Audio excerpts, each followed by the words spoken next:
जय हिंद मेरे प्यारे साथियों, स्वागत करता हूं आपके अपने YouTube चैनल टारगेट हब में। मैं एसपी चौधरी एक बार फिर आपके सामने हाजिर हुआ हूं रेलवे एनटीपीसी के प्रीवियस पेपर के साथ। जैसा कि आप सभी को पता है, हम NTPC graduate level paper solution कर रहे थे, जिसके अंतर्गत हमने 29 पेपर का सॉल्यूशन कर लिया है। अगर वो पीछे वाली क्लास आपने नहीं देखी है तो इस क्लास के आई बटन पर उसका लिंक मिल जाएगा, वहां से जाकर के आप पीछे वाली क्लास देख सकते हैं, या फिर आप प्ले लिस्ट में जाओगे तो कंटिन्यूस भी क्लासें आपको देखने को मिलेगी। चलिए शुरू करते हैं आज का सेशन। और आज अपनी इस क्लास में 17 जून 2025 को तीसरी पारी में जो पेपर हुआ था उसका इस क्लास में सॉल्यूशन करने वाले हैं, तो बने रहेगा हमारे साथ। जिसने भी चैनल को सब्सक्राइब नहीं किया है तो सबसे पहले आप चैनल को सब्सक्राइब कीजिएगा, पास में लगे बेल आइकन को जरूर दबाइएगा, ताकि अपन जैसे ही नेक्स्ट वीडियो लेके आए तो उसका नोटिफिकेशन सबसे पहले आपके पास पहुंचे और आप तुरंत उसका लाभ उठा सको। रही बात पीडीएफ की, तो क्लासों की पीडीएफ और प्रीवियस ईयर के पेपर की पीडीएफ है वो आपको टारगेट हब एप्लीकेशन पे मिलेगा। एप्लीकेशन का लिंक मैंने आपको आई बटन पर दे रखा है, तो वहां से जाकर के आप एप्लीकेशन को डाउनलोड कीजिएगा और प्रत्येक क्लास की पीडीएफ और प्रीवियस ईयर के पेपर की पीडीएफ है वो आपको इसी एप्लीकेशन के माध्यम से मिलेगी। एक हमने साइंस का एनसीईआरटी कोर्स लॉन्च कर रखा है, जिसके बारे में मैं आपको बता देता हूं भी। ये अपना साइंस का एनसीईआरटी कोर्स है, जिसके अंतर्गत है वो आपको 9th और 10th की जो साइंस की एनसीईआरटी है उनका लाइन बाय लाइन यहाँ पे आपको सॉल्यूशन दिया जाएगा विद प्रीवियस ईयर क्वेश्चन के साथ में आपको ये चीजें समझाई जाएगी भी, ठीक है। तो जैसा कि आप जानते हैं भी, रेलवे ग्रुप डी के अंदर और एएलपी के अंदर और आपका टेक्नीशियन ग्रेड 3rd है, इसके अंदर जो साइंस के क्वेश्चन पूछे जाते हैं वो लाइन टू लाइन है, वो एनसीईआरटी से उठा रहा है भी रेलवे। तो क्यों ना हम भी एनसीईआरटी को बढ़िया तरीके से तैयार कर ले, ताकि जो भी रेलवे क्वेश्चन पूछे तो उसका आंसर हमारे पास में होना चाहिए भी। उन सभी चीज़ों को मद्देनजर रखते हुए आपका ये कोर्स है वो तैयार किया गया है। तो इसके ऊपर 3-4 क्लासें हैं वो डेमो के रूप में रखी गई है, तो अगर आप वो क्लासें देखोगे तो आप बेहतर समझ पाओगे इस कोर्स के बारे में। अगर आप ये चाहते हैं भी साथ में हमें टेस्ट सीरीज भी मिल जाए, नोट्स की पीडीएफ भी मिल जाए, क्लासों की पीडीएफ भी मिल जाए, तो उसके लिए आपके लिए ये एप्लीकेशन का सब्सक्रिप्शन है। अगर कोई बंदा एप्लीकेशन का सब्सक्रिप्शन लेता है तो उस कंडीशन में सारे के सारे कोर्स अनलॉक हो जाएंगे। सारे के सारे जो भी टेस्ट सीरीज है वो सारी की सारी आपके लिए अनलॉक हो जाएगी, चाहे वो एनटीपीसी की हो, एएलपी की हो, ग्रुप डी की हो, सारी की सारी टेस्ट सीरीज आपके लिए अनलॉक हो जाएगी। जितनी भी नोट्स की पीडीएफ है वो सारी की सारी आपके लिए अनलॉक हो जाएगी। जितनी भी प्रीवियस ईयर के पेपर की पीडीएफ है वो सारी की सारी आपके लिए अनलॉक हो जाएगी। और जितनी भी यूट्यूब पे जो क्लासें लग रही है उन सभी की पीडीएफ आपके लिए अनलॉक हो जाएगी। और जितनी भी प्रीवियस ईयर जितने भी पेपर सॉल्यूशन की पीडीएफ है वो सारी की सारी आपके लिए अनलॉक हो जाएगी। और इनकी जो वैलिडिटी रहेगी वो 12 महीने की रहेगी। 12 महीने की वैलिडिटी के साथ में आपको ये कोर्स दिया जा रहा है, तो जो भी इच्छुक कैंडिडेट है वो ऑफर का लाभ उठा सकता है भी। बाकी आप पे कोई प्रेशर नहीं है, जो आपको अच्छा लगे वो कीजिएगा। चलिए शुरू करते हैं आज का सेशन। और पहला क्वेश्चन देखो भी आपके सामने है। अब इस क्वेश्चन आपका मैथ का है। इसमें क्या है, यहाँ पे आपको x दे रखा है और यहाँ पे y दे रखा है। आपको बताना भी x और y का अनुपात क्या है, ये आपको बताना है। यानी पहले x और y का मान निकालना पड़ेगा। इसके अंदर देखो भी, इसमें क्या होता है, जब समान अनुपात का क्वेश्चन आता है ना, तो अंदर अंदर वाले का गुणा करवा दो और बाहर बाहर वाले का गुणा करवा दो और बराबर कर दो। तो ये मेरे पास में हो जाएगा x बराबर क्या आ जाएगा, 14 × 8.7 अपोन में 7। ये बात है, 7 एकम 7, 7 दूनी 14। तो x का मान मेरे पास में कितना आ गया, मल्टीप्लाई नहीं करवाऊंगा मैं एक बार, ठीक है, इतना ही रहने दूंगा, 2 × 8.7। उसके बाद में यहाँ पे y का मान क्या आ जाएगा, तो y का मान मेरे पास में आ जाएगा, y बराबर क्या आ जाएगा, 35 × 7 अपोन में 5। यही होगा भी, बाहर बाहर का गुणा और अंदर वाले का गुणा और बराबर कर दो। तो y का मान मेरे पास में कितना आ जाएगा, 5 × 7 = 35 यानी 49। अब देखो भी, आपको तो x अनुपात y का मान बताना है, x अनुपात y बताना है। तो x का मान है 2 × 8.7 और अनुपात ये हो जाएगा 49। अब देखो भी, यहां से दशमलव हटाऊंगा तो नीचे 0 लगेगा और वो जो 0 है वो किधर चला जाएगा, 49 के मल्टीप्लाई में चला जाएगा। तो ये मेरे पास में हो जाएगा 87 अनुपात में और 49 × 5। सर जी ऐसे कैसे, देखो भी 2 से डिवाइड कर दिया मैंने, ये 2 है तो ये 10 है, वो 5 बार डिवाइड हो जाएगा भी। तो 87 का ऑप्शन ही आपके पास में एक है भी, 87 का ऑप्शन ही आपके पास में एक है। तो ये बन जाएगा आपके पास में 87 अनुपात 245। तो ऑप्शन नंबर 1 आपका राइट आंसर हो जाएगा भी। आगे देखो भी, नेक्स्ट आपके सामने है, अप्रैल 2025 में ऊर्जा सुरक्षा के भविष्य पर अंतरराष्ट्रीय शिखर सम्मेलन कहां आयोजित किया गया। तो ये लंदन, यूनाइटेड किंगडम में, लंदन यूके के अंदर है वो ये आपका शिखर सम्मेलन हुआ था, जो कि राइट आंसर होगा कौन सा, 2 नंबर ऑप्शन। आगे देखो भी नेक्स्ट आपके सामने है, इसके अंदर आपको ई का कोड बताना है भी। जो पूछा गया वो कॉमन आ रहा है क्या? बिल्कुल आ रहा है भी। ई आपका यहां पे भी है और ई आपका इसमें भी है। अब देख लो भी क्या कॉमन आ रहा है, दोनों में ई कॉमन आ रहा है। कौन सा अंक कॉमन आ रहा है दोनों के अंदर? तो आपका यहां पे इसमें क्या है भी 3 है यहां पे, और यहां पे भी आपका 3 है। तो इसका मतलब ई का जो कोड होगा वो क्या हो जाएगा? 3 हो जाएगा भी। राइट आंसर कौन सा हो जाएगा? ये 3 नंबर ऑप्शन हो जाएगा भी।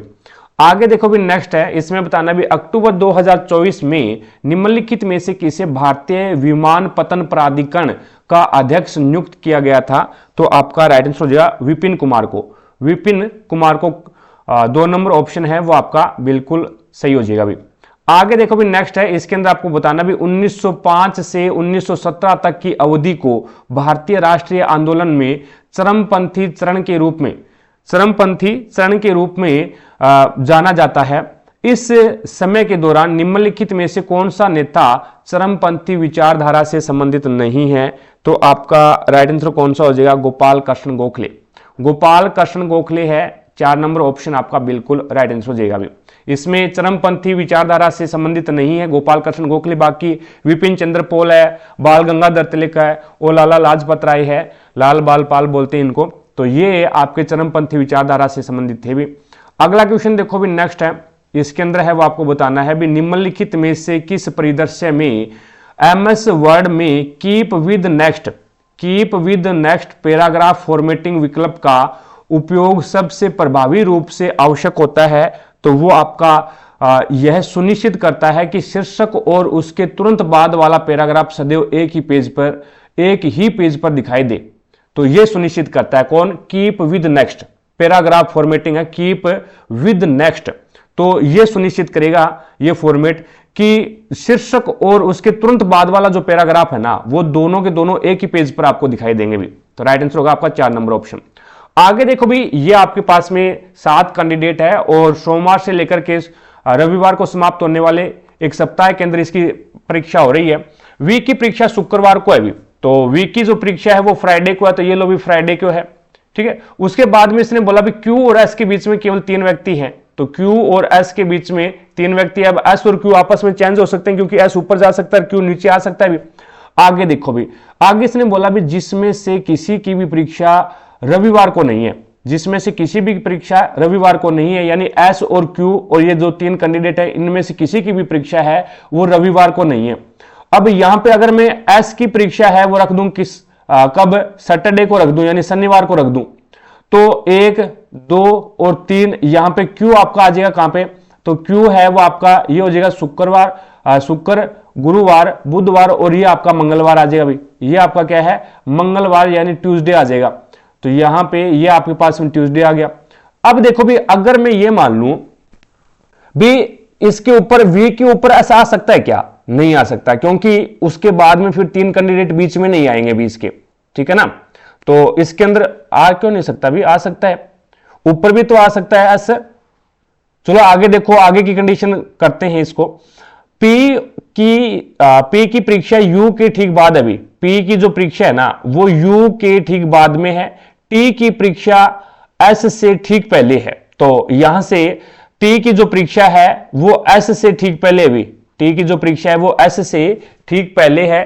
तो इस कंडीशन के अंदर है वो आपका, यहां से अगर मैं बात करूं इसकी सीट चेंज कर दूं, मैं सीट चेंज करने का मतलब हो गया भी आपका, यहां पे तो मैं कर दूं एस को और यहां पे मैं कर दूं क्यू को, ठीक है।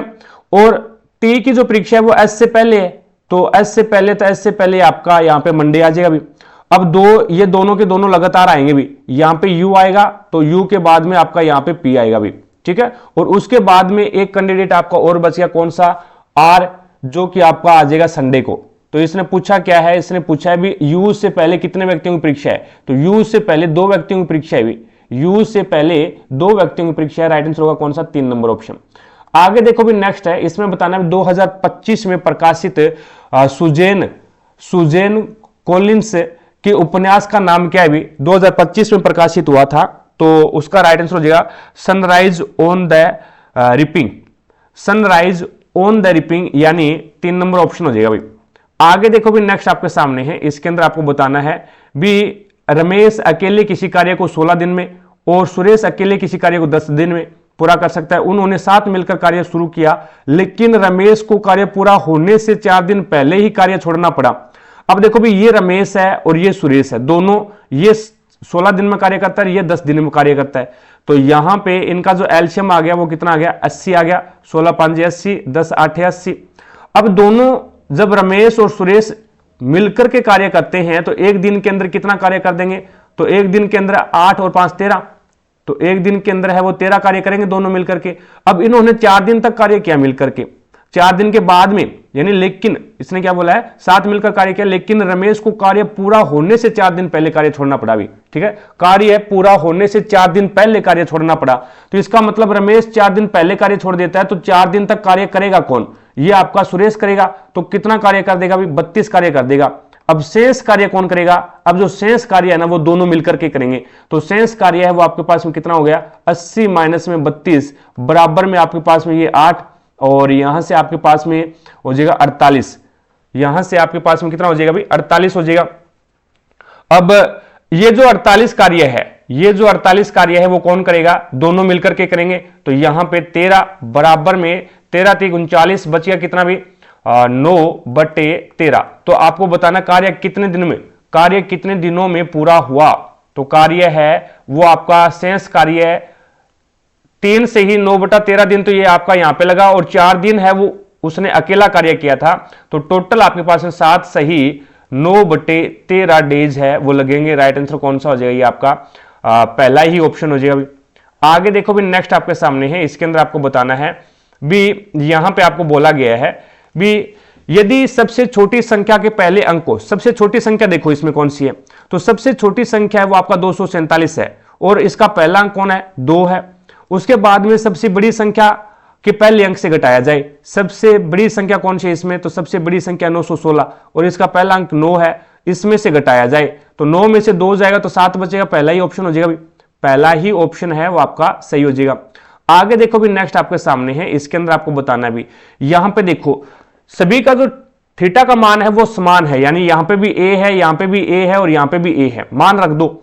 आपको पता है भी LAL लाल बट्टा कक्का होता है, तो यहां से आप पाइथागोरस प्रमेय से है वो ये मान क्या दे रखा है आपको, साइन ए बराबर 4/5, तो आपको लंब का मान दे रखा है 4 है, कर्ण का मान दे रखा है आपको कितना 5, और एक आपने ट्रिपलेट सुना होगा भी 3 4 5 का होता है, तो इसका मतलब आपके पास में आधार कितना आ जाएगा, 3 आ जाएगा, और यहां पे लंब है वो 4 आ जाएगा, और जो आपका कर्ण है वो 5 आ जाएगा। और या फिर आप ये कर लो, कर्ण का स्क्वायर बराबर में क्या हो जाएगा, बेस का स्क्वायर प्लस में आपके पास में लंब का स्क्वायर। ठीक है, तो ये आपके पास में इससे भी आप ज्ञात कर सकते हो। उसके बाद में देखो भी यहां पे ये होता है आपके पास में साइन का उल्टा कोसेक हो जाएगा, ये आपके पास में कोस होता है, कोस का उल्टा है वो आपका सेक हो जाएगा, और ये आपका टेन होता है, टेन का उल्टा कोट होता है भी। तो यहां से 2 प्लस में टेन का मान क्या है, लंब बटे आधार है, तो लंब कितना है 4 है, और आधार अभी आपने निकाला 3।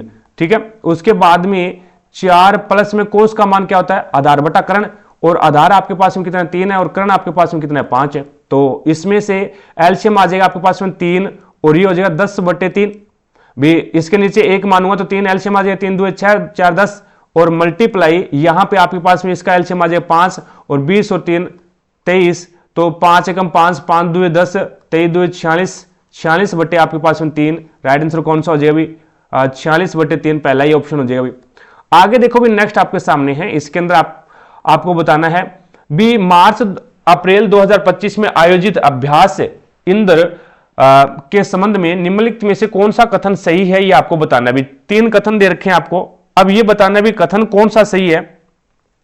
इसमें आपका इस अभ्यास में रूसी संघ के नौसेना जहाज पेचंगा, रेजकी और अल्दार, उसके बाद में सिडजापोवा के साथ साथ भारतीय नौसेना के जहाज राणा कुथार, समुद्री गश्ती और विमान P-8I ने भाग लिया, तो ये बात बिल्कुल सही है भी। इसमें पहला ही निष्कर्ष सही है, बाकी सारे गलत है भी।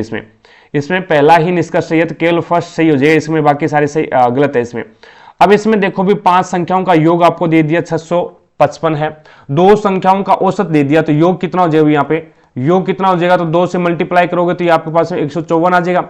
और तीसरी संख्या आपके पास में 101 है, तो इसके अंदर अगर मैं 101 जोड़ दूंगा तो मेरे पास में तीन संख्याओं का योग कितना आ जाएगा अभी, तो ये आ जाएगा आपके पास में 5 और आपके पास में 255 आ जाएगा अभी।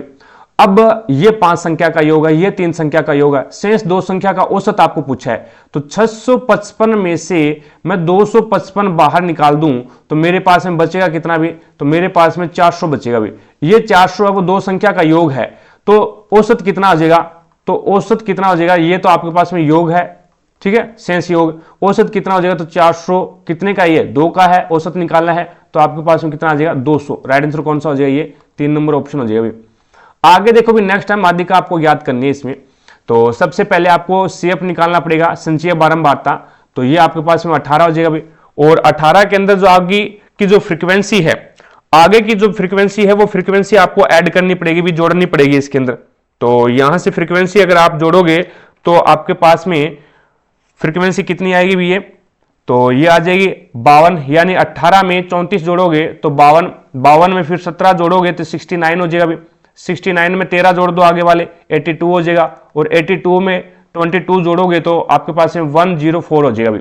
अब आपके पास में n का मान है वो कितना है, n का मान होता है आपका फ्रीक्वेंसी का योग, तो फ्रीक्वेंसी का योग भी 104 ही आएगा, तो ये आपके पास में 104, तो n/2 कितना हो जाएगा, तो n/2 है वो आपके पास में 52 हो जाएगा भी। n/2 है वो आपके पास में कितना हो जाएगा, 52 हो जाएगा। ये चीजें आपके समझ में आ गई।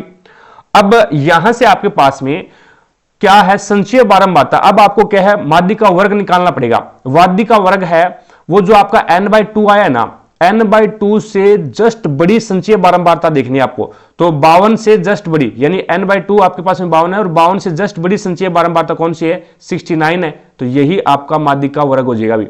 अब माध्यिका का फॉर्मूला लगा दो। माध्यिका का फॉर्मूला क्या होता है, m बराबर हो जाएगा आपके पास में l प्लस में n/2 माइनस आपके पास में संचयी बारंबारता अपॉन में फ्रीक्वेंसी इनटू आपके पास में होता है h। n/2 है वो आपके पास में 52 है ही, संचयी बारंबारता होती है जो माध्यिका वर्ग होता है ना, उससे जस्ट पहले वाली संचयी बारंबारता, उससे जस्ट पहले वाली संचयी बारंबारता ये CF है। फ्रीक्वेंसी आपके पास में F ये माध्यिका वर्ग की फ्रीक्वेंसी होती है, H है वो बीच का अंतर होता है भी। तो L निम्न सीमा है 220 प्लस में n/2 52 है, संचयी बारंबारता भी 52 है, और फ्रीक्वेंसी आपके पास में 17 है, और बीच का जो अंतर है वो आपके पास में कितना है, 50 है। अब देखो भी 52 में से 52 जाएगा, 0 बचेगा भी, और ये सारा का सारा मैटर है वो कितना हो जाएगा भी, ये सारा का सारा मैटर आपका 0 हो जाएगा, क्योंकि ये भी मल्टीप्लाई में ये भाग में, तो आपके पास में मान क्या आ जाएगा, 220 प्लस में 0 बराबर में 220, तो यहां पे आपके माध्यिका 220। राइट आंसर कौन सा हो जाएगा, 3 नंबर ऑप्शन। आगे देखो भी नेक्स्ट आपके सामने है, इसके अंदर आपको बताना है, यहां पे आपको देखना है भी, सबसे पहले है वो आपको ये दे रखा है, जिस प्रकार से 2 का स्क्वायर कर दूं मैं, प्लस में 4 का स्क्वायर कर दूं, और बराबर में बीच का मान आ रहा है 20। इसी प्रकार से 5 का स्क्वायर कर दूं, प्लस में 6 का स्क्वायर कर दूं, तो 36 और 25 61 हो जाएगा भी। अब देखो भी 1 का स्क्वायर तो 1 होता है, 3 का स्क्वायर 9, तो ये नहीं होगा भी। उसके बाद में 6 का स्क्वायर 36 और 4 का स्क्वायर 16 40 नहीं बनेगा। 4 का स्क्वायर आपका 16, 3 का स्क्वायर 9, 16 और 9 25, तो इसका मतलब ये सही है भी। तो 4 का स्क्वायर प्लस में 3 का स्क्वायर बराबर में 25 बीच की संख्या आ रही है भी, तो राइट आंसर कौन सा हो जाएगा, 3 नंबर ऑप्शन हो जाएगा भी। आगे देखो भी नेक्स्ट आपके सामने है, इसके अंदर आपको बताना है भी 10 खिलाड़ियों का औसत स्कोर है वो 55 है, ठीक है। और हालांकि बाद में पता चला कि 84 को गलती से 48 पढ़ लिया, तो इसका मतलब कम पढ़ा गया भी। 84 पढ़ना था और आपने 48 48 पढ़ लिया, तो कितना कम पढ़ा आपने, तो आपने 36 कम पढ़ लिया भी, आपने है वो 36 कम पढ़ा है। अब ये जो 36 संख्याएं हैं, ये जो 36 है संख्या है, ये 36 इस 10 के अंदर डिवाइड करनी पड़ेगी भी आपको। वे टोटल खिलाड़ी है, 10 खिलाड़ियों का औसत है। अब प्रत्येक खिलाड़ी को कितने कितने अंक आते हैं, इसी प्रकार से आपको ये जो 36 है इस 10 खिलाड़ियों के अंदर है वो आपको डिवाइड करना पड़ेगा। तो इसका मतलब हो गया भी इस 10 का मैं भाग दे दूं इसमें, और भाग दिया तो 3.6 आ गया, तो यानी प्रत्येक खिलाड़ी को 3.6 अंक और दे दो। तो प्रत्येक संख्या के अंदर 3.6 का यहां पे आप बढ़ोतरी करें, तो इसका मतलब है भी आप औसत के अंदर ही औसत क्या होता है, औसत होता है भी एक प्रकार से 10 खिलाड़ी है उसका औसत 55 है, तो इसका मतलब ये हो गया भी कई का जो स्कोर है वो 55 से कम है, कईयों का स्कोर है वो 55 से ज्यादा है। यहां पे औसत निकाला तो एवरेज ये मिला भी प्रत्येक खिलाड़ी का लगभग 55 जो अंक है, 55 जो स्कोर है वो आ रहा है, भी 55 रन आ रहा है। तो यहां पे प्रत्येक खिलाड़ी के अंदर अब क्या करना पड़ेगा, आपको 3.6 की वृद्धि करनी पड़ेगी। अगर वृद्धि करनी पड़ेगी तो आप औसत में ही वृद्धि कर दो ना, तो आपके पास में कितना आ जाएगा, 58.6 नया औसत आ जाएगा। राइट आंसर कौन सा हो जाएगा, ये आपका 2 नंबर ऑप्शन हो जाएगा। अभी आगे देखो भी यहां पे कौन सा लॉजिक लागू हुआ, जिस प्रकार से HLF को क्या लिख रहा है, ये लिख रहा है JOH।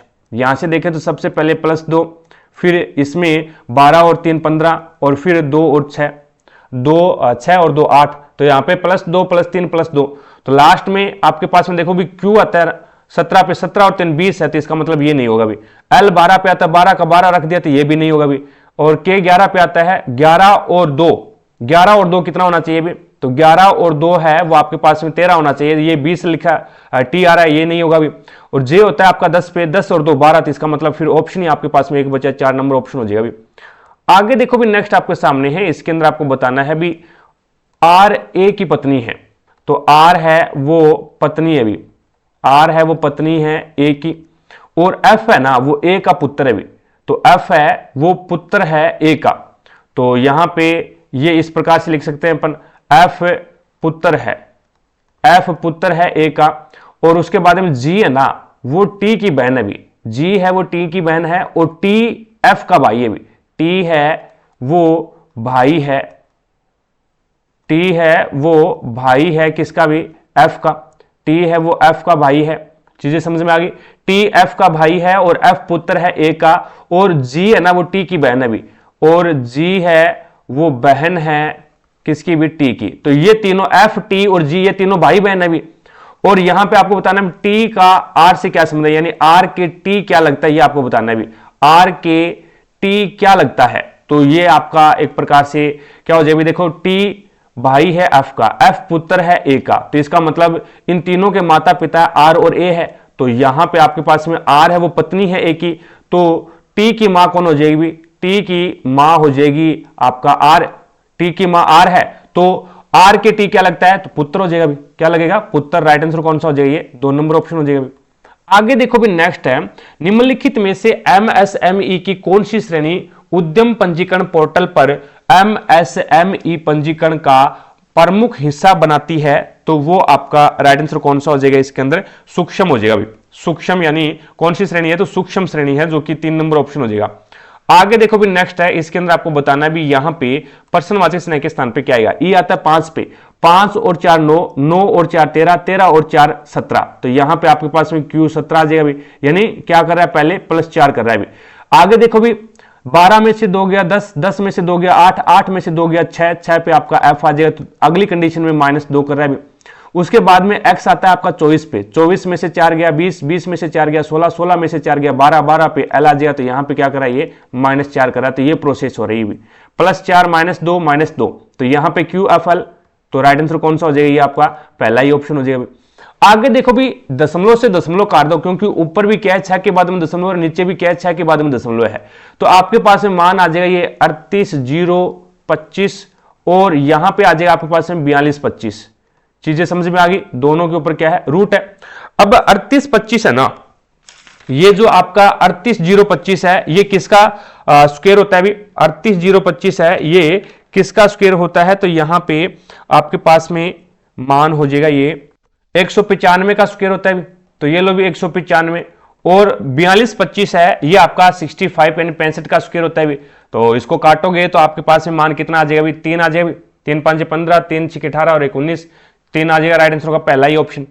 आगे देखो भी नेक्स्ट आपके सामने है, अब इसके अंदर आपको बताना है भी 2025 में शारदा सिन्हा को मरणोपरांत पद्म विभूषण किस क्षेत्र में दिया गया था, तो वो आपका किसके क्षेत्र में दिया गया था, भी कला के क्षेत्र में दिया गया था। राइट आंसर कौन सा हो जाएगा, ये आपका 1 नंबर ऑप्शन हो जाएगा भी। और 2026 के अंदर है वो पद्म अवार्ड है वो कितने कैंडिडेट को दिया गया है, तो 131 कैंडिडेट को दिया गया है भी, जिसके अंदर ये 3 श्रेणियों में दिया जाता है। पद्म विभूषण, पद्म विभूषण है वो 5 कैंडिडेट को दिया गया है, पद्म भूषण है वो 13 कैंडिडेट को दिया गया है, और पद्म श्री है वो 113 को दिया गया है। तो टोटल 3 और 3 6 और 5 11, 131, टोटल 131 है। विभूषण 5 को, भूषण 13 और श्री है वो आपका 113 है। इस प्रकार से याद रखना। तो ये आ जाए आपके पास में कला के क्षेत्र में। नेक्स्ट देखो भी, अब यहां पे 2026 के अंदर ना 2026 में 2 ही कैंडिडेट को क्या है कला के क्षेत्र में दिया गया है। एक तो एन राजन है, उनको कला के क्षेत्र में दिया गया है, और एक धर्मेंद्र सिंह देओल को कला के क्षेत्र में दिया गया है भी। ठीक है, आगे देखो भी, नेक्स्ट आपके सामने है। अब इसके अंदर आपको बताना है भी यहां पे कौन सा लॉजिक लागू हो रहा है। जिस प्रकार से इसने लिखा है भी QT, फिर इसने OR लिखा है, फिर इसने MP लिखा है। तो यहां पे सबसे पहले क्या किया, इसने -2 कर दिया भी, और फिर यहां पे -2 कर दिया, यहां पे -2 कर दिया, और यहां पे भी -2, सभी में -2 कर रहा है भी। तो इसमें अपन देखें तो W, इसमें अगर एक से क्वेश्चन सोल्व हो सकता है क्या। U आता है 21 पे, 21 में से 2 गया 19, और K आता है 11 पे, 11 में से 2 गया तो आपके पास 9 होना चाहिए, तो ये नहीं होगा भी। O आता है आपका 15 पे, 15 में से 2 गया तो 13 बचना चाहिए, तो इसका मतलब ये भी नहीं होगा क्योंकि 13 पे M आता है। और B आता है आपका 2 पे, और 2 में से अगर आप 2 बाहर निकालोगे तो Z 26 आ जाएगा, तो ये भी हो सकता है भी। अब 2 आपके पास में कंडीशन बच गई। T है 20 पे आता है, तो 20 में से 2 गया 18, 2 गया 16, और 23 में से 2 गया 21, तो इसका मतलब पहला ही ऑप्शन सही है भी, पहला ही ऑप्शन आपका सही है। आगे देखो भी 2024 के अंदर है वो हरियाणा विधानसभा चुनाव के संदर्भ में आपको कथन दे रखे हैं, उनमें से कौन सा सही और कौन सा गलत है ये आपको बताना है। तो पहला है इसके अंदर, भाजपा ने स्पष्ट बहुमत के साथ सत्ता बरकरार रखी है, तो बिल्कुल सही बात है। पहले भी भाजपा थी और अब भी क्या है, भाजपा है, तो इसका मतलब पहला सही है। 2019 के विधानसभा चुनाव की तुलना में भाजपा की सीटों में वृद्धि हुई है, तो यह भी बात बिल्कुल सही है भी। ठीक है, और 2019 के चुनाव की तुलना में कांग्रेस की सीटों में कमी हुई है, तो यह बात गलत है भी, कांग्रेस की सीटों में भी कमी नहीं हुई है। ठीक है, और यहां पे भाजपा और कांग्रेस के बीच वोट शेयरिंग का अंतर कम है, जिसमें भाजपा को 39.94% और कांग्रेस को 39.09% वोट मिले, तो ये भी बात सही है। तो पहला, दूसरा और चौथा सही है। राइट आंसर कौन सा हो जाएगा इसके अंदर, ये आपका 2 नंबर ऑप्शन हो जाएगा भी।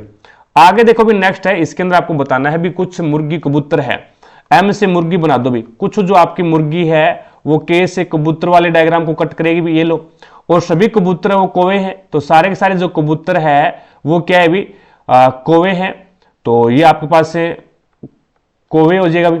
ठीक है, और सभी कौवे है वो मेना है, तो सारे के सारे जो कौवे है वो मेना हो जाएगी भी, ये मेना है। अब देखो भी यहां पे निष्कर्ष क्या निकला, कुछ मुर्गी मेना है क्या, यानी मेना वाला जो डायग्राम है वो मुर्गी वाले डायग्राम को कट कर रहा है, बिल्कुल कर रहा है भी। उसके बाद में कुछ मेना कबूतर है क्या, कुछ जो आपकी मेना है वो कबूतर वाले डायग्राम में आ रही है, बिल्कुल आ रही है। यानी ये देखो इतनी सी जो आपकी मेना है ना वो कबूतर वाले डायग्राम के अंदर आ रही है, तो ये बात बिल्कुल सही है, दोनों के दोनों सही हो जाएंगे इसमें। तो राइट आंसर होगा आपका पहला ही ऑप्शन। आगे देखो भी, नेक्स्ट आपके सामने है, इसके अंदर आपको बताना है भी दिल्ली सल्तनत का कौन सा शासक है 1292 ईस्वी में भिलसा यानी विदिशा के अभियान से संबंधित है, तो वो आपका अलाउद्दीन खिलजी, एक के हो जाएगा भाई। अलाउद्दीन खिलजी है वो 1292 में भिलसा विद्रोह है, भिलसा अभियान से संबंधित है। राइट आंसर होगा आपका कौन सा, 3 नंबर ऑप्शन।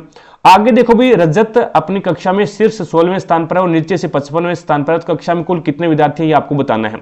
रजत इस 16 के अंदर भी काउंट है, रजत 55 में भी काउंट है, तो इसका मतलब रजत 2 बार काउंट हो गया। तो जब एक ही कैंडिडेट का दोनों ओर से स्थान आपको दे रखा हो तो दोनों ओर का स्थान जोड़ दो और माइनस कर दो 1, तो ये हो जाएगा 16 प्लस में 55 और यहां पे माइनस कर देना 1, तो ये हो जाएगा आपके पास 11, 5 6 और 1 7, तो -1 करोगे तो आपके पास में कितना आ जाएगा मान 70। तो टोटल कैंडिडेट कितने हैं, 70 हैं, -1 है वो रजत को सिंगल बार काउंट करने के लिए हमने -1 किया है भी।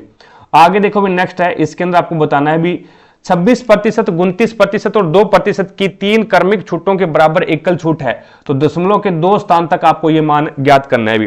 तो इसके अंदर है वो सबसे पहले अपन बात कर लेते हैं 26% को मैं क्या लिखूंगा, 26% है इसको मैं लिख सकता हूं 13/50, प्रतिशत का निशान हटाऊंगा, नीचे 100 लग जाएगा, फिर 2 से काट दूंगा तो 13/50 आ जाएगा। उसके बाद में 29% है, 29% को मैं क्या लिख सकता हूं, तो 29/100 लिखूंगा, और उसके बाद में 2/50, 2% को 2% है, इसको मैं क्या लिखूंगा, तो इसको मैं लिखूंगा 1/50। मान रख दो, अब मान रखोगे तो पहले देखो भाई 50 मूल्य था, 13 का छूट दे दिया तो 37 में बेचेगा, और फिर उसके बाद में 100 मूल्य था, 29 की छूट दे दी तो 71 बेचेगा, 71 रुपए में बेचेगा, और उसके बाद तीसरी कंडीशन में 50 मूल्य था, 1 की छूट दे दी तो 49 में बेचेगा। अब देख लो भी, मल्टीप्लाई कर दो, मल्टीप्लाई करोगे तो ये आपके पास मान आएगा कितना भी, ये 2,50,000 आ जाएगा। 2,50,000 और ये मान है वो आपके पास में कितना आ जाएगा, 1,28,723। अब देख लो भी, 2,50,000 की कोई वस्तु है, वो 1,28,723 में बेच रहा है, तो इसका मतलब है भी कितने की छूट दे रहा है, 1,21,277 की छूट दे रहा है। कितने के ऊपर दे रहा है, तो 2,50,000 पे, 2,50,000 पे इंटू प्रतिशत निकालना, तो 100, 20 से 20 कैंसिल करो और इसको आप सोल्व आउट करोगे तो आपके पास में है वो मान लगभग 48.51 के करीब बनाएगा। 48.51% की छूट दे दी, तो यहां पे राइट आंसर होगा आपका कौन सा, 2 नंबर ऑप्शन हो जाएगा। एक विक्रेता अपने माल पर क्रय मूल्य से 45% अधिक अंकित करता है और ग्राहक की मांग पर वह बिलों पर 60% की छूट प्रदान करता है, तो विक्रेता को कितने प्रतिशत का लाभ या हानि हुई। मैंने मान लिया भी, यानी एक विक्रेता है, उसके क्रय मूल्य 100 रुपए है और वो एमआरपी रेट है वो 45% अधिक करता है क्रय मूल्य से, तो इसका मतलब है वो प्लस 45%, तो एमआरपी रेट है वो कितनी हो जाएगी, एमआरपी 145 हो जाएगी, ये एमआरपी हो जाएगा। अब इसके ऊपर क्या कर रहा है, वो छूट देगा तो वो अंकित मूल्य पे दी जाती है। 60% की छूट दे रहा है, 60% की छूट देगा तो इसका मतलब वो 40 रुपए में 40 में बेचेगा, तो यहां पे 145 का आप डायरेक्ट 40 ज्ञात कर लो भी, 40% है वो 145 का ज्ञात करोगे तो ये कितने में बेचेगा भी, 58 रुपए में बेचेगा। कितने में बेचेगा, 58 रुपए में बेच रहा है। देख लो भी, 100 की वस्तु है वो 58 रुपए में बेच रहा है, ये इसका कॉस्ट प्राइस है, ये इसका सेलिंग प्राइस है भी, तो यहां पे हानि हो रही है या फिर लाभ हो रहा है, तो 42% की हानि हो रही है, 42% की है वो क्या हो रहा है, हानि हो रहा है, तो यहां पे आपका राइट आंसर होगा कौन सा, 3 नंबर ऑप्शन हो जाएगा। चीजें समझ में आ गई, यानी 42 की हानि होगी, प्रतिशत निकालना तो बात वही है, 100 पे है, मान सारा का सारा 100 पे, 42 की हानि किस पे हुई, 100 पे, और प्रतिशत निकालना तो इंटू 100, 100 से 100 कैंसिल, तो आपके पास में 42% आ जाएगा। आगे देखो भी, नेक्स्ट है, इसके अंदर है वो आपको बताना भी, यहां पे आपके पास में 7 कैंडिडेट है और वो एक दूसरे यहां पे एक उत्तर की ओर एक पंक्ति में बैठे हैं भी, जी और डी के बीच में केवल 5 व्यक्ति है, तो जी और 1 2 3 4 और 5 यहां पे डी आ जाएगा। अब जी और डी की कंडीशन है वो चेंज हो सकती है भी। आगे इसने बोला भी एफ है ना, वो डी के ठीक बाएं पड़ोस में बैठा है, एफ है वो डी के ठीक बाएं पड़ोस में। अब डी के बाएं कब आ सकता है भी, तो डी के बाएं तो कोई कैंडिडेट होगा ही नहीं, क्योंकि 7 कैंडिडेट है, 5 इसके बीच में बैठे हैं, 2 ये है, 7 हो गए पूरे, तो इसका मतलब है भी जी और डी अपने स्थान चेंज कर ले, डी आपका यहां पे आ जाए और जी आपका यहां पे आ जाए। अब एफ डी के बाएं, क्या है यार, एफ डी के बाएं ठीक पड़ोस में बैठा है, तो वही सीट ठीक भी, पहले वाली ठीक थी। अब यहां पे आपका जी है, यहां पे आपका डी है। अब एफ डी के बाएं पड़ोस में बैठा है, तो डी के बाएं पड़ोस में, तो एफ आपका यहां पे आ जाएगा भी, ठीक है। उसके बाद में एफ और एम के बीच में केवल एक कैंडिडेट है, तो एम आपका कहां पे आएगा, यहां पे एम आ जाएगा, एफ और एम के बीच में एक कैंडिडेट आ जाएगा, ओ ई के बाएं किसी स्थान पर, लेकिन एन के दाएं किसी स्थान पर बैठा है भी, तो एन के दाएं किसी स्थान पर, तो एन को मैं यहां पे रख दूं, तो ओ है वो ई के बाएं है, तो ई को मैं यहां पे रखूंगा, तो ओ आपका यहां पे आ जाएगा, तो ओ है वो एन के तो दाएं हैं और ई के बाएं हैं। उसके बाद में इसने बोला है भी पंक्ति के बाएं छोर पर, बाएं छोर से तीसरा कौन है, तो बाएं तो छोर से तीसरा है वो आपका ओ है, 4 नंबर ऑप्शन हो जाएगा भी। आगे देखो भी, नेक्स्ट है, निम्नलिखित में से किस शासक द्वारा अधिकतम संख्या में बौद्ध स्तूपों का निर्माण करवाया गया, तो वो अशोक के द्वारा करवाया गया था भी, अशोक के द्वारा करवाया गया, तो 3 नंबर ऑप्शन हो जाएगा। आगे देखो भी, नेक्स्ट है, इसके अंदर आपको बोला गया भी एक नाव धारा के प्रतिकूल 16 घंटे में 176 किलोमीटर और धारा के अनुकूल 5 घंटे में 85 किलोमीटर की यात्रा तय करती है, तो स्थिर जल में नाव की चाल आपको ज्ञात करनी है। देखो भी, आपको पता है भी प्रतिकूल का मतलब होता है x माइनस वाई, प्रतिकूल जाती है तो अपन x माइनस वाई करते हैं, और अनुकूल जब जाती है तो उसमें अपन x प्लस वाई करते हैं, दोनों की चाल सापेक्ष चाल जोड़ते हैं, और प्रतिकूल धारा के विपरीत दिशा में जाती है तो वहां पे अपन दोनों की चाल है वो माइनस करते हैं। तो आपके पास में प्रतिकूल जो मान आ गया, प्रतिकूल जो मान आ गया 176 बट्टे आपके पास में 16 बराबर में ये 11 घंटे लगेंगे भी आपके पास, यहां से 16 घंटे में 176 किलोमीटर, तो आपके पास में 11 किलोमीटर पर घंटा चाल आ गई। दूसरी कंडीशन में आपके पास में है वो आपके पास में ये हो जाएगा 85 बट्टे 5, तो 17 5 85, ये हो जाएगा 17 किलोमीटर पर घंटा। अब देखो भी एक बार तो आपके पास में क्या है भी x प्लस वाई का मान दे दिया और एक बार x माइनस वाई का मान दे दिया। तो यहां पे आपको क्या ज्ञात करना है, नाव की चाल ज्ञात करनी है। भी नाव की चाल है वो स्थिर जल में ज्ञात करनी है। तो जोड़कर के आधा कर दो तो आपके पास में मान आ जाएगा नाव का, और घटाकर के आधा करोगे तो मान आ जाएगा आपके पास में किसका भी, धारा का मान आ जाएगा भी। तो यहां से आपके पास में ये हो जाएगा 11 और 17, जोड़ करके आधा कर दो तो ये आपके पास में कितना है 28, और 28 में आप 2 का भाग दोगे तो आ जाएगा 14 किलोमीटर पर घंटा है वो नाव के आगे। अगर आपको धारा की अगर पूछता तो आपके पास में हो जाएगा 17 माइनस में 11, तो 17 में से 11 गया, आपके पास में बचेगा 6 को आप आधा करोगे तो आपके पास में 3 किलोमीटर पर घंटा है वो धारा की चाल आ जाती। तो राइट आंसर इसमें कौन सा हो जाएगा, 4 नंबर ऑप्शन हो जाएगा भी। आगे देखो भी नेक्स्ट है, इसके अंदर आपको बताना है भी निम्नलिखित में से कौन सी सरकारी योजना भारत में शहरी बुनियादी ढांचे के विकास पर केंद्रित है। तो आपका राइट आंसर कौन सा हो जाएगा, इसके अंदर अमृत योजना है भी। कौन सी है, अमृत योजना है। राइट आंसर होगा आपका 1 नंबर ऑप्शन। आगे देखो भी यहां पे आपको टी का कोड बताना है, दोनों के अंदर टी कॉमन आ रहा है। यहां पे भी टी है आपका, यहां पे भी टी है, दोनों के अंदर कौन सा अंक कॉमन आ रहा है, तो इसमें आपका 1 है और इसमें भी 1 है। तो इसका मतलब टी का जो कोड है वो क्या हो जाएगा 1। राइट आंसर होगा 4 नंबर ऑप्शन। आगे देखो भी नेक्स्ट आपके सामने है, इसके अंदर है वो यहां पे आपको बताना है भी यदि निर्माता को 10%, थोक विक्रेता को 15% और खुदरा विक्रेता को 25% का लाभ होता है, तो उस मेज की उत्पादन लागत जिसका ग्राहक के लिए खुदरा मूल्य 31,900 है, तो आपको बताना है थोक विक्रेता खुदरा विक्रेता को बेचता है तो खुदरा विक्रेता ग्राहक को बेचता है, तो आपको ये उसका निर्माता, इसमें आपको ज्ञात क्या करना है, उसकी लागत, उत्पादन लागत ज्ञात करनी है, यानी क्रय मूल्य ज्ञात करना है। मैंने उसका क्रय मूल्य वो x मान लिया, ठीक है। अब 10% लाभ पे बेचेगा तो कितने में बेचेगा, 110 में बेचेगा, अपॉन में आपके पास 100। दूसरा ये बोलता है भी फिर ये थोक विक्रेता है वो क्या कर रहा है, ये तो थोक विक्रेता क्रय मूल्य हो गया।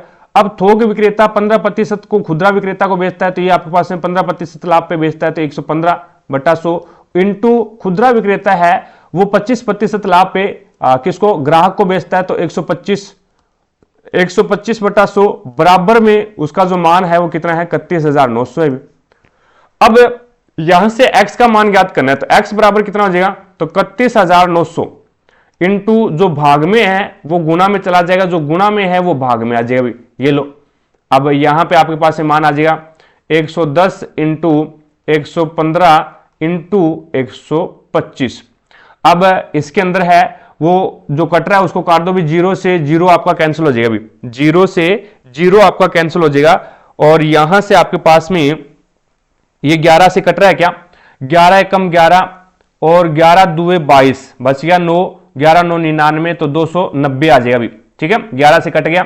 उसके बाद में 25 पांजे 125 और 25 चौके 100। उसके बाद में यहां से इसको कट करोगे तो ये आपके पास में मान कितना आ जाएगा, ये मान है वो आपके पास में आ जाएगा जिस प्रकार से यहां पे 20 और ये आपका 23 बार कैंसिल हो जाएगा, ठीक है। तो इसके अंदर है वो आप मल्टीप्लाई करवाओगे ऊपर 290 और 20 4 और 100 का, तो ये आपके पास में आ जाएगा 4 6 4 और फिर 3 0, अपॉन में आपके पास में मान आ जाएगा 23, अपॉन में आपके पास में मान 23 आ जाएगा, क्योंकि ये 5 से 10 बार कैंसिल हो जाएगा, ये 5 से कम 5 और ये आपके पास में 10 बार कैंसिल हो जाएगा, ठीक है। अब इसमें आप मान भाग दोगे तो ये आपके पास में 20,173.91 आएगा, तो लगभग है वो 20,000 के करीबन आ जाएगा, 20,000 के करीबन आ जाएगा। तो यहां पे आपके पास में जो उसकी लागत है वो 20,000 आ जाएगी। आगे देखो भी नेक्स्ट है, इसके अंदर आपको बताना है भी वैश्वीकरण के कारण बीपीओ उद्योग का उदय हुआ, बिजनेस प्रोसेस आउटसोर्सिंग की मुख्य विशेषता क्या है, आउटसोर्सिंग की मुख्य विशेषता क्या है, तो वो आपका बिजनेस प्रोसेस आउटसोर्सिंग अभी ये, ठीक है। वैश्वीकरण के कारण बीपीओ उद्योग का उदय हुआ और बिजनेस प्रोसेसिंग आउटसोर्सिंग की मुख्य विशेषता क्या है, तो वो है भारत से विदेशी कंपनियों को सेवा प्रदान करना, भारत से विदेशी कंपनियों को सेवा प्रदान करना। राइट आंसर होगा आपका 4 नंबर ऑप्शन। अब इसमें एफ का कोड बताना है आपको, दोनों के अंदर है वो एफ कॉमन आ रहा है, एफ आपका यहां पे भी है और एफ आपका यहां पे भी है। इन दोनों में देखो भी क्या कॉमन आ रहा है, तो आपका इसके अंदर है वो दोनों के अंदर अपन देखें तो आपके पास में यहां पे 2 आ रहा है, यहां पे भी 2 आ रहा है, तो इसका मतलब एफ का जो कोड होगा वो क्या आ जाएगा, 2 हो जाएगा। भी राइट आंसर होगा पहला ही ऑप्शन। आगे देखो भी नेक्स्ट आपके सामने है, इसके अंदर है वो आपको बताना है भी फरवरी 2025 में निम्नलिखित में से किसे भारत का 26वां मुख्य चुनाव आयुक्त नियुक्त किया गया था, तो आपका राइट आंसर होगा ज्ञानेश कुमार। ज्ञानेश कुमार यानी 4 नंबर जो ऑप्शन है वो आपका बिल्कुल राइट आंसर हो जाएगा। आगे देखो भी नेक्स्ट है, इसके अंदर आपको बताना भी सबसे बड़ी संख्या के 30 अंक, तो सबसे बड़ी संख्या है वो आपके पास में 941 है, इसका तीसरा अंक है वो आपके पास में 1 है, और उसके बाद में सबसे छोटी संख्या के पहले अंक में जोड़ दिया जाए। सबसे छोटी संख्या कौन सी है इसके अंदर, तो सबसे छोटी संख्या है वो आपके पास में 741 है, और 741 के पहले अंक में जोड़ दिया जाए तो ये हो जाएगा आपके पास में 1 प्लस में 7 बराबर में मान आ जाएगा 8, 2 नंबर ऑप्शन हो जाएगा। आगे देखो भी नेक्स्ट आपके सामने है, अब इसके अंदर है वो आपको बताना है भी निम्नलिखित में से किस संरचना का निर्माण औरंगजेब द्वारा करवाया गया, तो बीबी का मकबरा है ये औरंगजेब के द्वारा इसका निर्माण करवाया गया था, 2 नंबर ऑप्शन हो जाएगा। अगला देखो भी नेक्स्ट है PLFS 2022-23 के अनुसार किस राज्य में सबसे कम बेरोजगारी दर दर्ज की गई है, तो वो आपका राइट आंसर हो जाएगा त्रिपुरा केंद्र। त्रिपुरा केंद्र है वो सबसे कम बेरोजगारी दर है वो दर्ज की गई है, पहला ही ऑप्शन हो जाएगा। आगे देखो भी नेक्स्ट आपके सामने है, यहां पे चिन्ह को चेंज करना है, तो ये हो जाएगा आपके पास में 20 और मल्टीप्लाई 5 माइनस में 8 डिवाइड बाई 2 और माइनस में 1, तो ये आ जाएगा आपके पास में 20 5 100 और माइनस में ये आपके पास में 4 हो जाएगा। भी 2 एकम 2, 2 चौके 8 और माइनस का 1, तो आपके पास में कितना बनेगा, ये 95 बन जाएगा, पहला ही ऑप्शन हो जाएगा। अगला क्वेश्चन देखो भी नेक्स्ट है, इसके अंदर है वो आपको एक चतुर्भुज दे रखा है और जिसमें ABCD का क्षेत्रफल, एक चतुर्भुज है ABCD का क्षेत्रफल 299 है, शीर्ष B और D के विकर्ण AC पर डाले गए लंबों की लंबाई क्रमशः 11 और 12 है, तो विकर्ण AC की आपको लंबाई है वो ज्ञात करनी है। भी देखो भी यहां पे एक मैं इस प्रकार से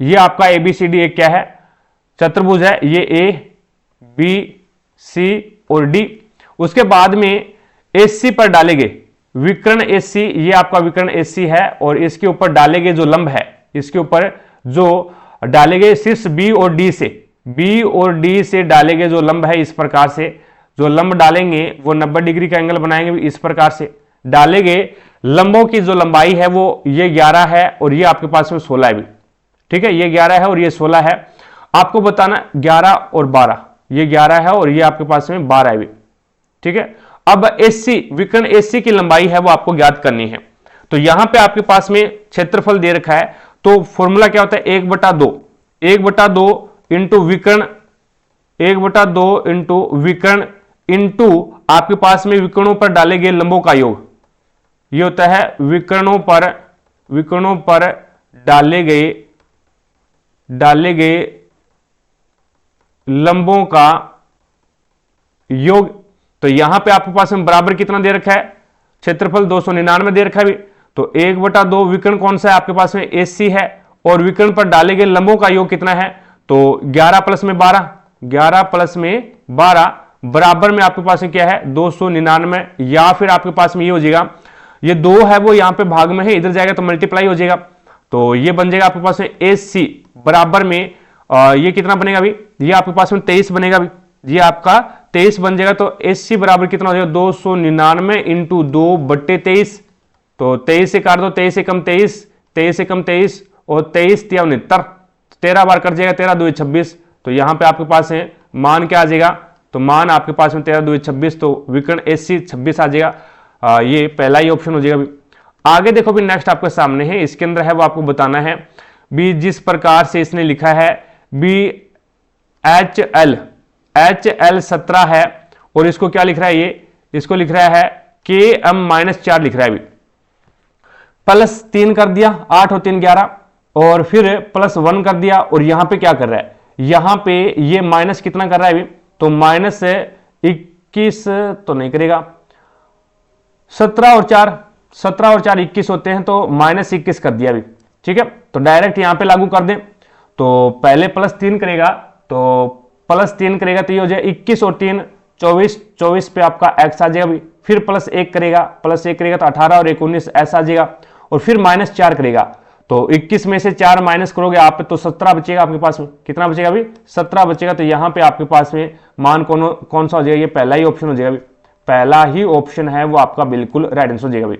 चीजें समझ में आ गई? तो माइनस का यहां पे आपके पास में मान आएगा माइनस का, ठीक है, तो यहां पे माइनस का 17 आ जाएगा अभी, ठीक है। आगे देखो भी, विद्युत पारेषण लाइनों के लिए सामान्यतः किस धातु का उपयोग किया जाता है? तो विद्युत के जो तार बनाए जाते हैं, यानी विद्युत स्थानांतरण के लिए जो लाइनें बनाई जाती है उसमें किस धातु के तार होते हैं? तो तांबा और एल्यूमिनियम के होते हैं भी, तांबे और एल्यूमिनियम के होते हैं। तो 3 नंबर जो ऑप्शन है वो आपका बिल्कुल राइट आंसर हो जाएगा। आगे देखो भी, नेक्स्ट आपके सामने है, इसके अंदर है वो आपको बताना है भी, अक्टूबर 2024 में भारत सरकार ने जन विश्वास अधिनियम 2023 के तहत नियमों को अधिसूचित किया। इस कानून का मुख्य उद्देश्य क्या था भी? तो इस कानून का मुख्य उद्देश्य था विभिन्न कानूनों के तहत छोटे अपराधों को आपराधिक दंड से सिविल दंड में परिवर्तित करना। तो आपका 3 नंबर ऑप्शन हो जाएगा भी। आगे देखो भी, नेक्स्ट है, भारतीय संविधान का निम्नलिखित में से कौन सा अनुच्छेद है जो भारत में राजभाषा आयोग के बारे में वर्णन करता है? तो राजभाषा आयोग के बारे में वर्णन करने वाला आर्टिकल कौन सा है? तो आर्टिकल 344 राइट आंसर कौन सा हो जाएगा? ये 2 नंबर ऑप्शन हो जाएगा भी। आगे देखो भी, नेक्स्ट आपके सामने है, इसके अंदर है वो आपको बताना भी, सीपीयू आर्किटेक्चर में पाइपलाइनिंग का क्या महत्व है? सीपीयू आर्किटेक्चर में पाइपलाइनिंग का महत्वपूर्ण ये क्या महत्व है, ये आपको बताना है। तो ओवरलैपिंग स्टेज द्वारा एक साथ कई अनुदेशों को एग्जीक्यूट करना, ये इसका महत्व होता है भी। तो राइट आंसर कौन सा हो जाएगा? ये 3 नंबर ऑप्शन हो जाएगा भी। आगे देखो भी, नेक्स्ट आपके सामने है, इसके अंदर आपको बताना है भी, एक व्यक्ति अपनी आय का 30% बचाता है और यदि उसका व्यय है वो 560 है, तो आपको बताना है उसकी आय क्या है। देखो भी, 30% बचाता है तो खर्च कितना करेगा भी? 70%, ये इसका खर्च है, और खर्च के बराबर है वो आप खर्च रख दो, कितना है? 560 है, तो एक का मान है वो आपके पास में 8 आ गया। आपको क्या है? आय ज्ञात करनी है, तो 100 से मल्टीप्लाई कर दो भी, 800 रुपये आ जाएगा। कितना आ जाएगा? 800 रुपये राइट आंसर होगा आपका 3 नंबर ऑप्शन। आगे देखो भी, नेक्स्ट है, इसमें 4 ऑप्शन दे रखे हैं, उनमें से 3 समान और एक अलग है। जो अलग है उसको चेक करना है, तो ओनली 3 ही ऑप्शन आपको चेक करने होते हैं।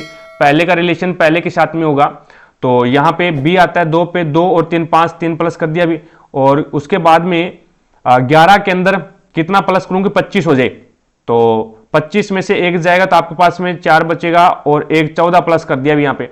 उसके बाद में के आता है 11 पे, तो 11 के अंदर है वो 3 प्लस करूंगा, 11 और 3 14, 11 और 4 प्लस कर रहा है भी यहाँ पे। तो यहाँ पे 11 और 4 15, और उसके बाद में ये आपके पास में 20 है, 20 के अंदर 6 प्लस करूंगा तो 26 हो जाएगा, और उसके बाद में 8 प्लस करूंगा तो यहाँ पे क्या कर रहा है? ये 14 प्लस कर रहा है। वाई आता है आपका 25 पे, वाई आपका 25 पे आता है, 25 पे आता है। 25 के अंदर अगर 4 प्लस करूंगा तो 29 पे सी आ जाएगा भी आपका, तो यहाँ पे +4 कर रहा है, और इसके अंदर फिर 8 के अंदर अगर 14 प्लस कर दिया, 8 14 और 8 22, तो ये 14 प्लस कर रहा है, तो इसका मतलब दोनों के अंदर सेम लॉजिक है, +4 +14, लेकिन पहले के अंदर है वो अलग है भी, +3 है भी, तो इसका मतलब पहला ही अलग है।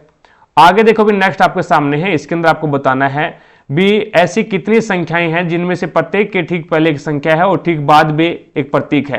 तो आपके पास में संख्या प्रतीक, डबल संख्या और उसके बाद में प्रतीक होना चाहिए, डबल संख्या एक प्रतीक होना चाहिए, डबल संख्या एक प्रतीक, उसके बाद में डबल संख्या और एक प्रतीक। तो ऐसा आपके पास में फिर 3 ही ग्रुप बनेंगे। राइट आंसर कौन सा हो जाएगा? ये आपका 4 नंबर ऑप्शन हो जाएगा अभी। आगे देखो भी, नेक्स्ट है, निम्नलिखित में से भारत में नगर पालिका का राजनीतिक प्रमुख कौन होता है भी? तो नगर पालिका का राजनीतिक प्रमुख है वो अध्यक्ष होता है भी। कौन होता है? अध्यक्ष होता है। राइट आंसर होगा आपका 2 नंबर ऑप्शन। आगे देखो भी, नेक्स्ट आपके सामने है, इसके अंदर आपको बताना भी, निम्नलिखित में से कौन सा महाराष्ट्र में एक कट्टरपंथी तर्कवादी और प्रतिमा ध्वंसक था? कौन था भी? कट्टरपंथी एक तर्कवादी और प्रतिमा ध्वंसक था, तो वो आपका राइट आंसर हो जाएगा गोपाल गणेश अगरकर। गोपाल गणेश अगरकर राइट आंसर होगा आपका 2 नंबर ऑप्शन। आगे देखो भी, नेक्स्ट आपके सामने है, इसके अंदर आपको बताना है भी, निम्नलिखित में से कौन सा विकल्प एमएस वर्ड में सेक्शन ब्रेक के कार्य का सबसे अच्छा वर्णन करता है? सेक्शन ब्रेक, तो इसमें यह करेक्ट सेक्शन को समाप्त करता है, ये जो करंट सेक्शन है उसको तो क्या कर देता है, समाप्त कर देता है और अगले पृष्ठ पर एक नया सेक्शन प्रारंभ करता है। तो राइट आंसर कौन सा हो जाएगा आपका 4 नंबर ऑप्शन हो जाएगा। अभी आगे देखो भी थार रेगिस्तान निम्नलिखित में से किसके बीच एक प्राकृतिक सीमा को निरूपण करता है? तो भारत और पाकिस्तान के बीच में, भारत और पाकिस्तान, राइट आंसर होगा आपका 4 नंबर ऑप्शन। आगे देखो भी नेक्स्ट आपके सामने है, इसके अंदर आपको बताना है भी यहां पे ए स्क्वायर और बी स्क्वायर का मान दे रखा है, ए स्क्वायर प्लस बी स्क्वायर का मान 169 है और ए प्लस बी ए इंटू बी का मान 10 दे रखा है। अब यहां पे आपको देखो भी a माइनस बी और a प्लस बी का मान ज्ञात करना है। मैं क्या करता हूं, दोनों तरफ स्क्वायर कर देता हूं, तो आपके पास में ये बन गया a प्लस बी का whole square, a minus B का होल स्क्वायर। तो ये क्या बनेगा, ये बन जाएगा आपके पास में a का स्क्वायर और प्लस में b का स्क्वायर और माइनस में आपके पास में क्या बनेगा, ये माइनस का 2ab और नीचे वाला जो सॉल्यूशन होगा तो ये बनेगा a का स्क्वायर प्लस में b का स्क्वायर और माइनस में आपके पास प्लस में आपके पास 2ab बनेगा। तो यहां पे मान रख दो, भी मान रखोगे तो a square plus B square का मान है 169 और माइनस में a इंटू बी का मान 10 है और 10 दुआ 20 अपॉन में आपके पास में इसका मान 169 है और प्लस में आपके पास है 20। तो ये मान कितना बनेगा, तो ये मान बन जाएगा आपके पास में 20 माइनस करोगे तो ये हो जाएगा 149 अपॉन में 20 प्लस करोगे तो 189। तो यहां से आपके पास में ये तो है आपके पास में a माइनस बी अपॉन में a प्लस बी का होल स्क्वायर बराबर में मान आपके पास में 149 अपॉन में 189। अब यहां से स्क्वायर हटाएंगे तो इसके ऊपर रूट लग जाएगा। तो राइट आंसर कौन सा हो जाएगा, 3 नंबर ऑप्शन हो जाएगा।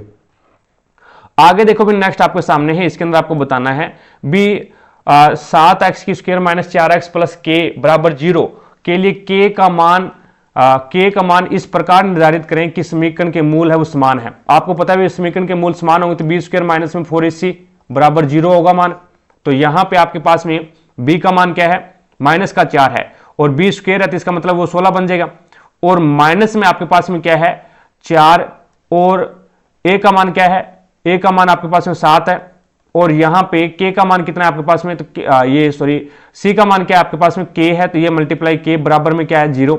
तो ये हो जाएगा 16 बराबर में 28 के। तो k बराबर आपके पास में कितना आ जाएगा 16 बटे 28, 2 से काट दो, 2 से काटोगे तो ये मान आ जाएगा आपके पास में 8 बटे 2 से नहीं 4 से काट दो यार। तो यहां पे आपके पास में 4 चौके 16, 7 चौके 28, तो ये आपके पास में k का मान आ जाएगा 4 बटे 7, 2 नंबर ऑप्शन हो जाएगा।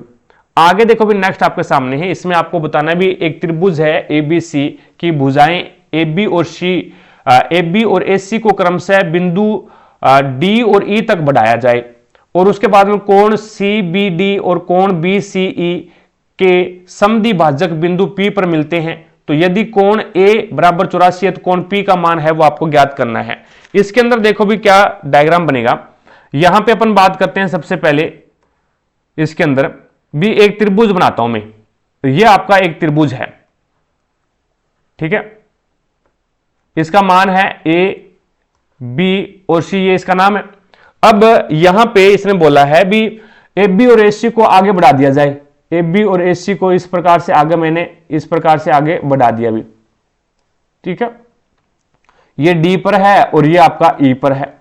अब इसने बोला भी जो कोण है आपका कौन सा एंगल CBD यानी ये जो एंगल है और उसके बाद में कोण BCE यानी ये जो एंगल है, इसके जो समद्विभाजक है यानी समान बिंदुओं पर समान कट करने वाले, समान 2 भागों में डिवाइड करने वाले जो क्या कहलाते हैं, समद्विभाजक कहलाते हैं और ये बिंदु P के ऊपर मिलते हैं, भी बिंदु P पर मिलते हैं। तो ये आपका बिंदु P है। आपको क्या है A एंगल दे रखा है कितना है 84 दे रखा है, भी 84 डिग्री दे रखा है। तो आपको ये एंगल ज्ञात करना है, ये एंगल है वो आपको फाइंड करना है। अब इसमें एक थोड़ा सा लॉजिक होता है, वो ट्रिक आप समझ लो। ट्रिक क्या है भी, अगर आपको इस प्रकार से आपको पूछा जाए और P एंगल ज्ञात करना है तो इसमें होता है भी एंगल P बराबर क्या हो जाएगा 90 डिग्री माइनस में से और आपका एंगल A है ना उसका आधा कर दो, यानी एंगल A का आधा है ना वो 90 में से माइनस कर दो, आपके पास में एंगल P आ जाएगा। तो एंगल P बराबर क्या हो जाएगा 90 माइनस में 84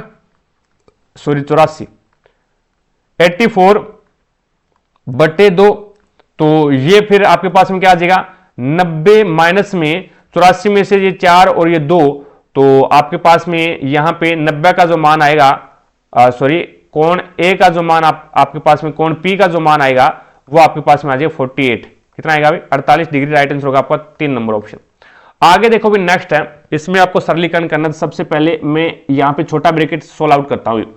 माइनस का 5 है, 5 और माइनस का क्या है 7 है, तो माइनस का 7 है तो यहां पे आपका माइनस का 2 बचेगा भी, और माइनस के 2 जैसे ही छोटा ब्रैकेट ओपन करेंगे तो मल्टीप्लाई है बाहर, तो माइनस का 18 बन जाएगा।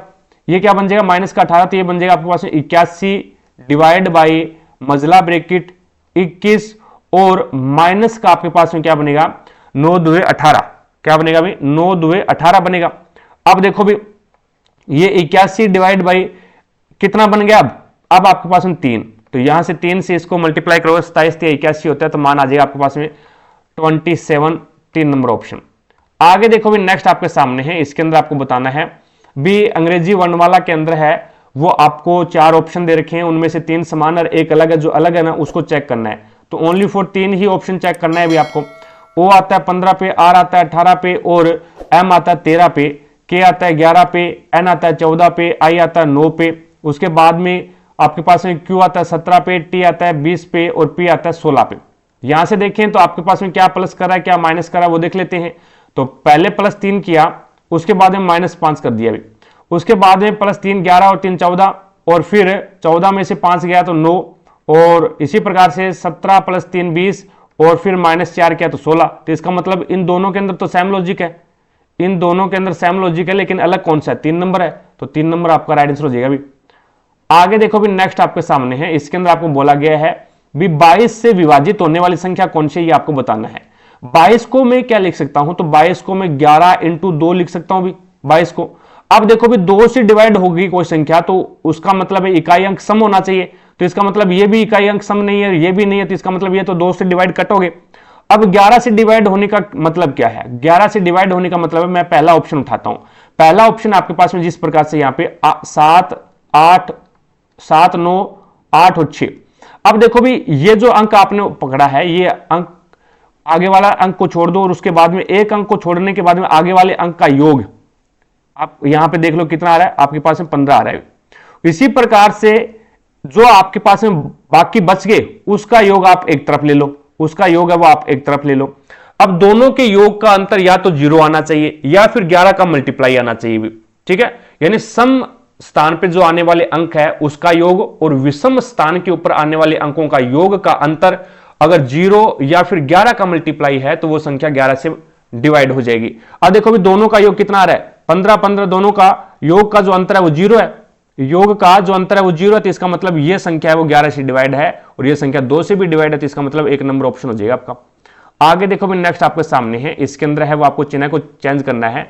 एक अपनी एप्लीकेशन के ऊपर शानदार सा ऑफर चल रहा है भी, जिसके बारे में मैं आपको बता देता हूं। तो एक यहां पे आपके पास में एनसीईआरटी कोर्स है, साइंस का एनसीईआरटी कोर्स। अगर कोई बंदा साइंस के एनसीईआरटी कोर्स से जुड़ना चाहता है तो इस कोर्स के अंदर है वो आपको 9th और 10th की जो साइंस की एनसीईआरटी है उसको बढ़िया तरीके से लाइन बाय लाइन है वो आपको यहां पे सॉल्यूशन दिया जाएगा विद प्रीवियस ईयर क्वेश्चन के साथ में आपको ये चीजें समझाई जाएगी भी। आपको पता है भी रेलवे है वो साइंस के जो क्वेश्चन है वो लाइन टू लाइन है वो कहां से उठा रहा है, एनसीईआरटी बुक से उठा रहा है भी। तो क्यों ना हम भी एनसीईआरटी बुक को बढ़िया तरीके से तैयार कर लें। तो उन सभी चीजों को मद्देनजर रखते हुए आपका ये जो कोर्स है वो तैयार किया गया है। इसके ऊपर 3-4 क्लासें हैं वो डेमो के रूप में रखी गई है, जिससे आप है वो कोर्स के बारे में और बेहतर तरीके से जान पाओ, ठीक है। तो जो भी इच्छुक कैंडिडेट है वो कोर्स को इनरोल कर सकता है भी। उसके बाद में अगर आप ये चाहते भी इसके साथ में हमें टेस्ट सीरीज भी मिल जाए, पीडीएफ भी मिल जाए, नोट्स की पीडीएफ भी मिल जाए, तो उन सभी के लिए आपका ये एप्लीकेशन का सब्सक्रिप्शन है। तो इस कंडीशन के अंदर है वो आपके सारे के सारे कोर्स अनलॉक हो जाएंगे, सारे के सारे टेस्ट सीरीज अनलॉक हो जाएगी, सारे के सारे नोट्स की पीडीएफ अनलॉक हो जाएगी और सारे के सारे जो प्रीवियस ईयर पेपर की पीडीएफ है वो भी अनलॉक हो जाएगी और सारे के सारे जो यूट्यूब पे जो क्लासें लग रही है उन सभी की पीडीएफ आपके लिए अनलॉक हो जाएगी और जो भी पेपर सॉल्यूशन की पीडीएफ है वो भी आपके लिए अनलॉक हो जाएगी। इनकी जो वैलिडिटी रहेगी वो 12 महीने की रहेगी।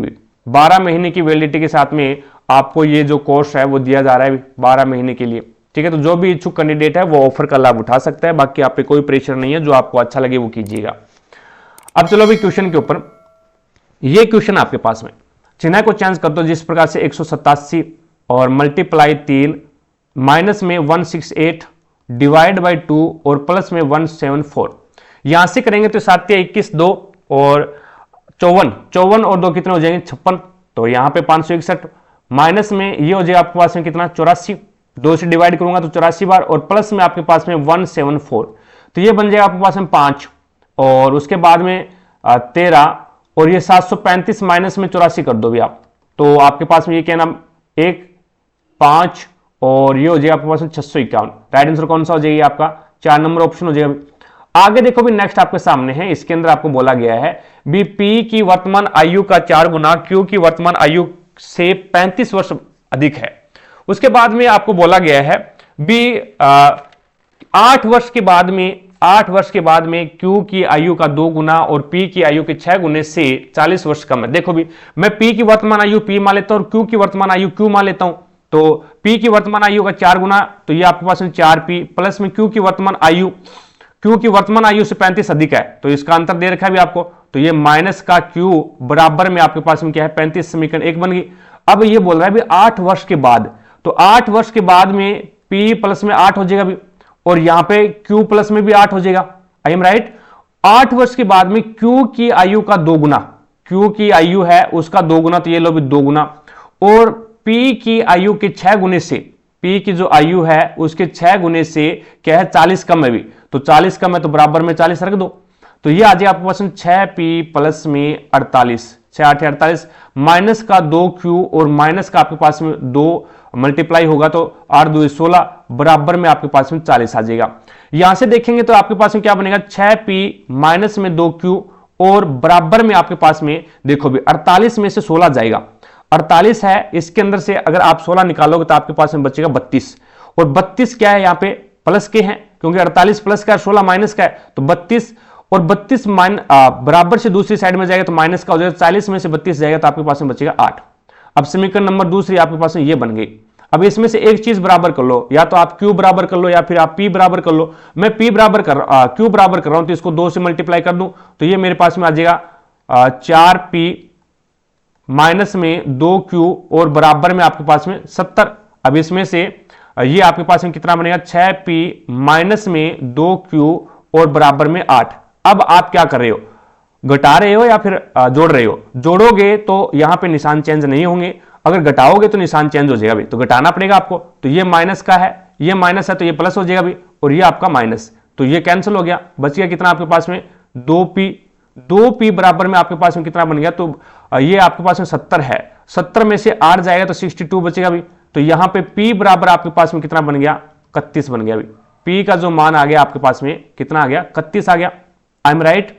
अब इसके अंदर है वह आपके पास में p का मान 31 आ गया। ये p का जो मान है आपको तो q की वर्तमान आयु पूछी है, अब ये p का मान है वो आप कहीं पे भी रख सकते हैं, इसके अंदर रख दो भी, इसके अंदर रखोगे तो 31 छिक्के कितने हो जाएंगे फिर ये आपके पास में 31 को 6 से मल्टीप्लाई कर दो तो ये आपके पास में हो जाएगा 6 और 6 18 186 माइनस में 2q बराबर में आपके पास में 8। तो यहां पे माइनस का 2q बराबर में कितना हो जाएगा, ये प्लस का है दूसरी साइड में जाएगा तो माइनस का हो जाएगा।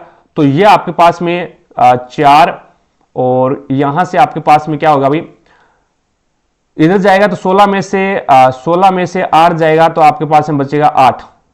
देन उसके बाद में 17 ये हो जाएगा 178। तो q का मान आपके पास में कितना हो जाएगा माइनस का 178 है भी, ठीक है, माइनस से माइनस कैंसिल, q बराबर कितना हो जाएगा, तो ये हो जाएगा आपके पास में 8 2 16 और 9 89, q का मान आ जाएगा 89। राइट आंसर होगा आपका 4 नंबर ऑप्शन। आगे देखो भी नेक्स्ट आपके सामने है, इसमें आपको बताना है 2 नल एक टंकी को क्रम से 3 घंटे और 57 घंटे में भर सकते हैं और तीसरा नल है ना वो 3 घंटे में खाली कर सकता है भी। यदि सभी नलों को एक साथ खोल दिया जाए तो पूर्णतः खाली टंकी का 1/3 हिस्सा है वो कितने समय में भरेगा, ये आपको बताना है। 2 नल है ये तो भरने वाले हैं भी, ठीक है, और एक नल सी है वो खाली करने वाला है। ये 3 घंटे में भर सकता है, ये 57 घंटे में भर सकता है और ये 3 घंटे में खाली कर सकता है। तो हमारे पास में एलसीएम आ गया इसका 57, तो ये हो जाएगा आपके पास में यहां पे 19 के मल्टीप्लाई में आ जाएगा 19 3 57 3, तो ये आ जाएगा 19, यहां पे आ जाएगा आपके पास 19, ये 57 एकम 57 और ये आपके पास में माइनस का 19। अब देखो भी तीनों मिलकर के 1 घंटे में कितना पानी डाल रहे हैं भी, ए अकेला 1 घंटे में 19 लीटर पानी डाल रहा है, बी अकेला 1 घंटे में 1 लीटर पानी डाल रहा है, सी अकेला 1 घंटे में 19 लीटर पानी बाहर निकाल रहा है। तो यहां पे तीनों मिलकर के ए प्लस में बी माइनस में सी बराबर में 1 लीटर पानी डाल रहा है, यानी 1 घंटे के अंदर 1 ही लीटर पानी डाल रहा है। तो यहां पे आपको क्या करना है भी 1/3 पूर्णतः खाली टंकी को 1/3 हिस्सा भरना आपको। तो 57 है और 57 का आपको क्या है 1/3 ही हिस्सा बनना है। तो ये आपके पास 57 इंटू 1/3 हिस्सा। तो आप 1 घंटे में 1 लीटर पानी डाल रहे हैं तो भाग दे दो 1 का, तो 3 से ये 19 बार कैंसिल हो जाएगा, तो आपके पास में मान क्या बनेगा 19। तो 19 घंटे के अंदर है वो आप 1/3 पानी है वो डाल सकते हो। आगे देखो भी नेक्स्ट आपके सामने है, इसके अंदर आपको बताना है भी भारत में यानाओं या फिर यानम और चंद्रनगर को किस औपनिवेशिक शक्ति के रूप में शक्ति ने अपने अधिकार में रखा था। भी कौन सी शक्ति थी जिसने इसे अपने अधिकार में रखा था? तो आपका राइट आंसर हो जाएगा फ्रेंच। ये नाम है आपका भी फ्रेंच नाम है, ठीक है। तो राइट आंसर कौन सा हो जाएगा? ये 2 नंबर ऑप्शन हो जाएगा। भी आगे देखो भी नेक्स्ट आपके सामने है, यहां पे आपको बताना है भी इसमें आपको चिन्ह चेंज करना है। 215 मल्टीप्लाई 4 और माइनस में 822, देन उसके बाद में डिवाइड बाई 3 और प्लस में आपके पास में है 45। तो यहां से आपके पास में कितना हो जाएगा 4 5 20 2 4 एकम 4 2 6 और उसके बाद में 4 2 8, तो 860 माइनस में 3 से मल्टीप्लाई 3 से डिवाइड कर दो, तो 3 2 6 बच गया कितना 2 22 3 7 21 3 चौके 12 प्लस 45। तो ये आपके पास में 5 0 और ये हो जाएगा आपके पास में 905 में से 274 बाहर निकाल दो, तो आपके पास में बचेगा 1 और यहां से 10 में से 7 जाएगा 3 और 8 में से 2 जाएगा 6, आपके पास में बचेगा 631। राइट आंसर कौन सा हो जाएगा? ये 4 नंबर ऑप्शन हो जाएगा। भी आगे देखो भी नेक्स्ट आपके सामने है, इसके अंदर है वो आपको बताना भी 1991 के सुधारों ने उद्योगों के विनियमन को बढ़ावा दिया। 1991 के सुधारों के बाद कौन सा उद्योग सार्वजनिक क्षेत्र के लिए आरक्षित रहा? तो सार्वजनिक क्षेत्र के लिए परमाणु ऊर्जा उद्योग है, यह सार्वजनिक क्षेत्र के लिए आरक्षित रहा। राइट आंसर होगा आपका कौन सा? 2 नंबर ऑप्शन। आगे देखो भी नेक्स्ट है 2024 संयुक्त राष्ट्र जैव विविधता सम्मेलन COP 16 पहली बार कहां आयोजित किया गया था? तो यह पहली बार है वो केली कोलंबिया के अंदर है। 4 नंबर जो ऑप्शन है वो आपका बिल्कुल राइट आंसर हो जाएगा। आगे देखो भी नेक्स्ट है, इसके अंदर आपको बताना है भी 7 बॉक्स है, एक के ऊपर एक करके रखे गए हैं, लेकिन जरूरी नहीं है भी वो इसी क्रम में हो। अब यहां पे इसने बोला भी F के ऊपर कोई बॉक्स नहीं रखा गया, तो इसका मतलब सबसे ऊपर है वो आपका F है। उसके बाद में इसने बोला भी F और S के बीच में केवल 3 बॉक्स है, तो 1 2 और 3 S आपका यहां पे आ जाएगा।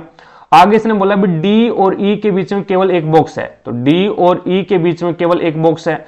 इसने आगे ये भी बोला है भी E को S के ठीक ऊपर रखा गया, भी E को S के ठीक ऊपर रखा गया, तो S आपका यहाँ पे है, तो इसके ऊपर है वो E यहाँ पे आ जाएगा। भी E को S के ठीक ऊपर रखा गया है। उसके बाद में D और G के बीच में केवल 4 बॉक्स है, D और G के बीच में केवल 4 बॉक्स है।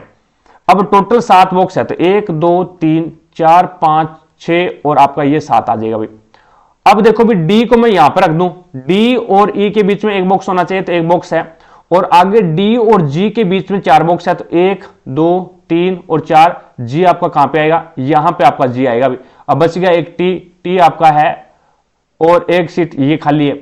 आगे इसने बोला भी T को U के ऊपर किसी स्थान पर रखा गया, T है ना, उसको U के ऊपर किसी स्थान पर रखा गया, T आपका यहां पे आ जाएगा, तो U है वो आपका यहां पे आएगा। भी U के ऊपर रखा गया है, तो कौन सा बॉक्स T के नीचे दूसरा है? भी T के नीचे दूसरा, तो ये T के नीचे पहला है और T के नीचे दूसरा है वो आपका X है, सॉरी S है, तो ये आपका दूसरा है। तो राइट आंसर कौन सा हो जाएगा? ये आपका 2 नंबर ऑप्शन हो जाएगा। आगे देखो भी नेक्स्ट है, ऋषिका 52 किलोमीटर पर घंटे की चाल से एक निश्चित दूरी तय करती है और पहले की दूरी की दुगनी दूरी 39 किलोमीटर पर घंटे की चाल से तय करती है।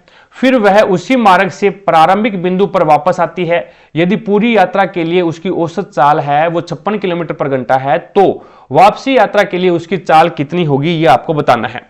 तो इसके अंदर है वो सबसे पहले अपन बात कर लेते हैं भी, यहां से आपके पास में 52 किलोमीटर पर घंटे के हिसाब से 52 किलोमीटर पर घंटे के हिसाब से वो चलती है, ठीक है।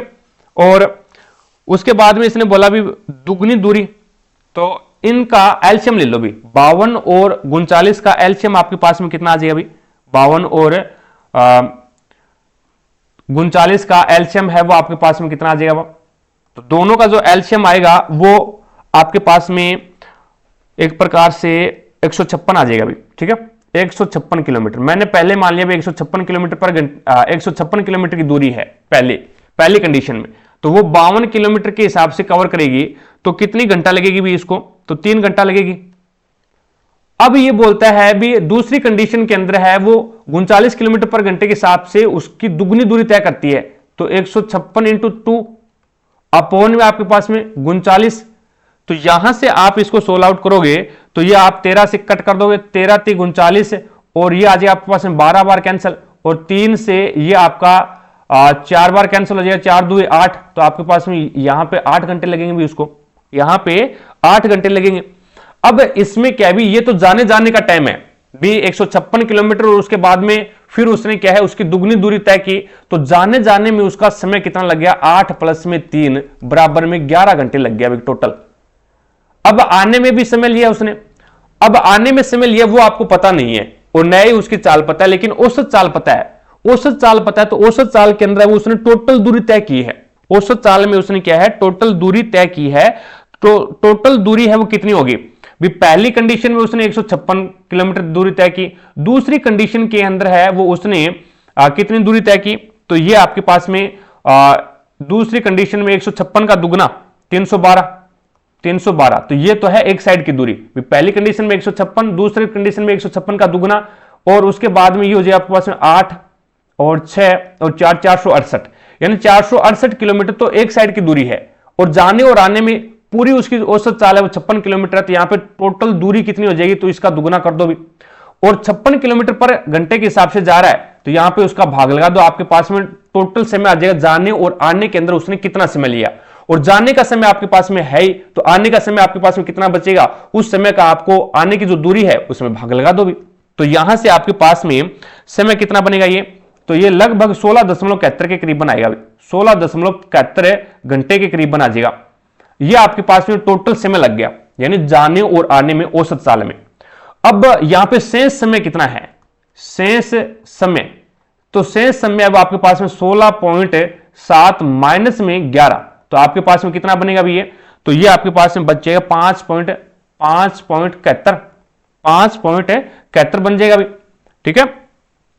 अब यहां पे आपके पास में ये आपके पास में मान आ गया 5.71 घंटा है वो टाइम बच गया आपके पास में। अब देखो भी आने की दूरी क्या है?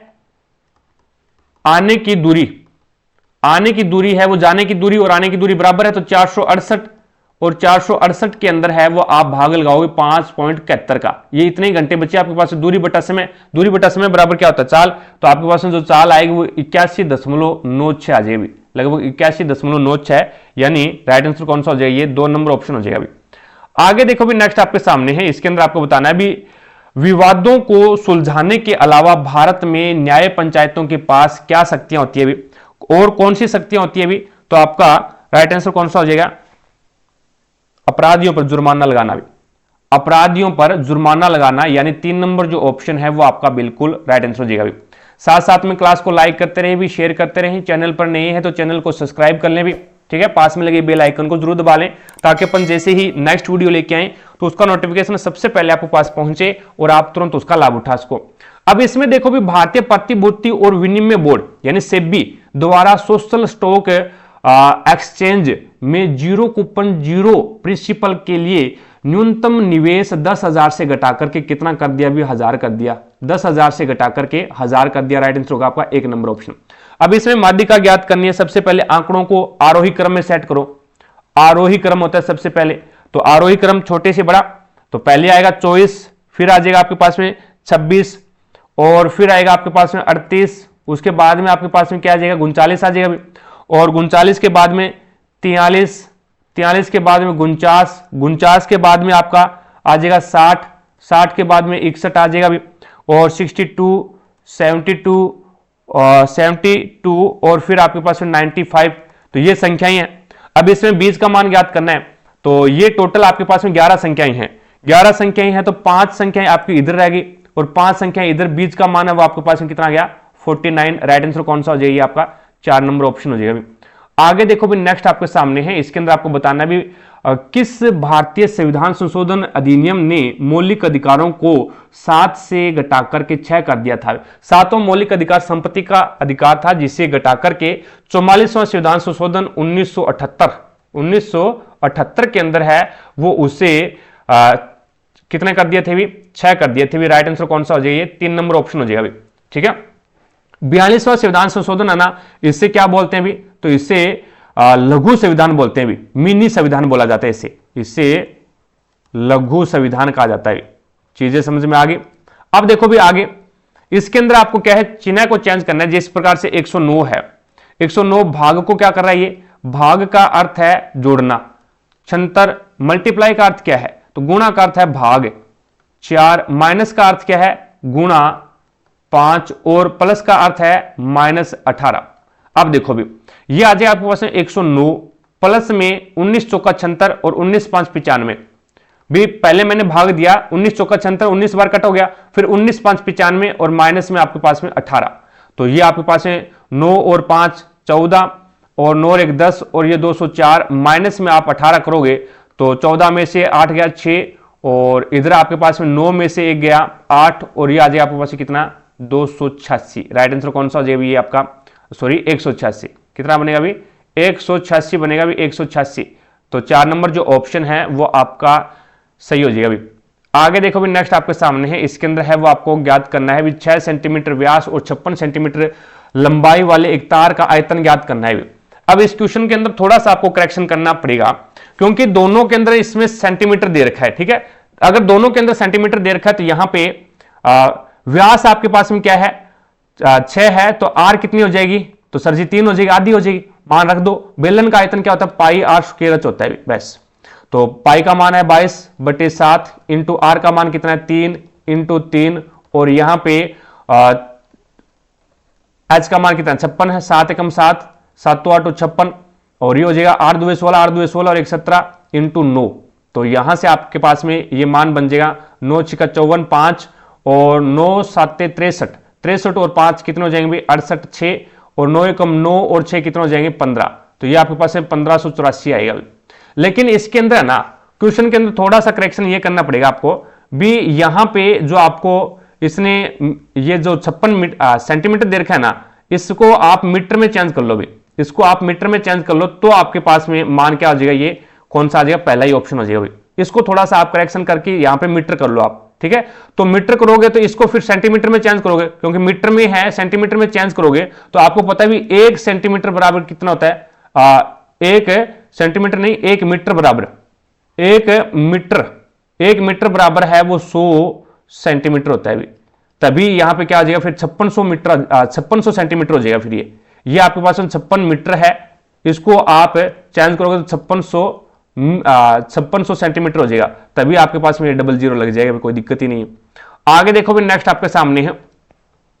अब यहां पे आपको बताना है, सबसे पहले इसने लिखा है भी 21, उसके बाद में 24, फिर आपके पास में 33, फिर आपके पास में 48 है, फिर 69 है, फिर 96 है। आगे बताना आपको क्या आएगा। तो सबसे पहले इसका अंतर निकाल लो भी। अंतर निकालोगे तो यहां पे 3 का अंतर है, यहां पे 6, यहां पे 9 का अंतर है भी। यहां पे क्या है? 9 और 4 13, 9 का अंतर है। और फिर 3 3 9, 9 3 27, यहां पे 27 नहीं 15 का अंतर है।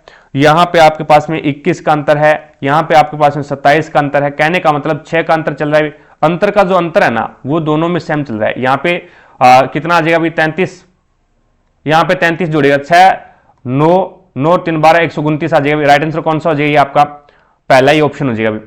आगे देखो भी नेक्स्ट आपके सामने है अगला क्वेश्चन। अब इसमें आपको बताना है भी निम्नलिखित में से कौन सा राज्य गंगा के मैदान से आच्छादित नहीं है।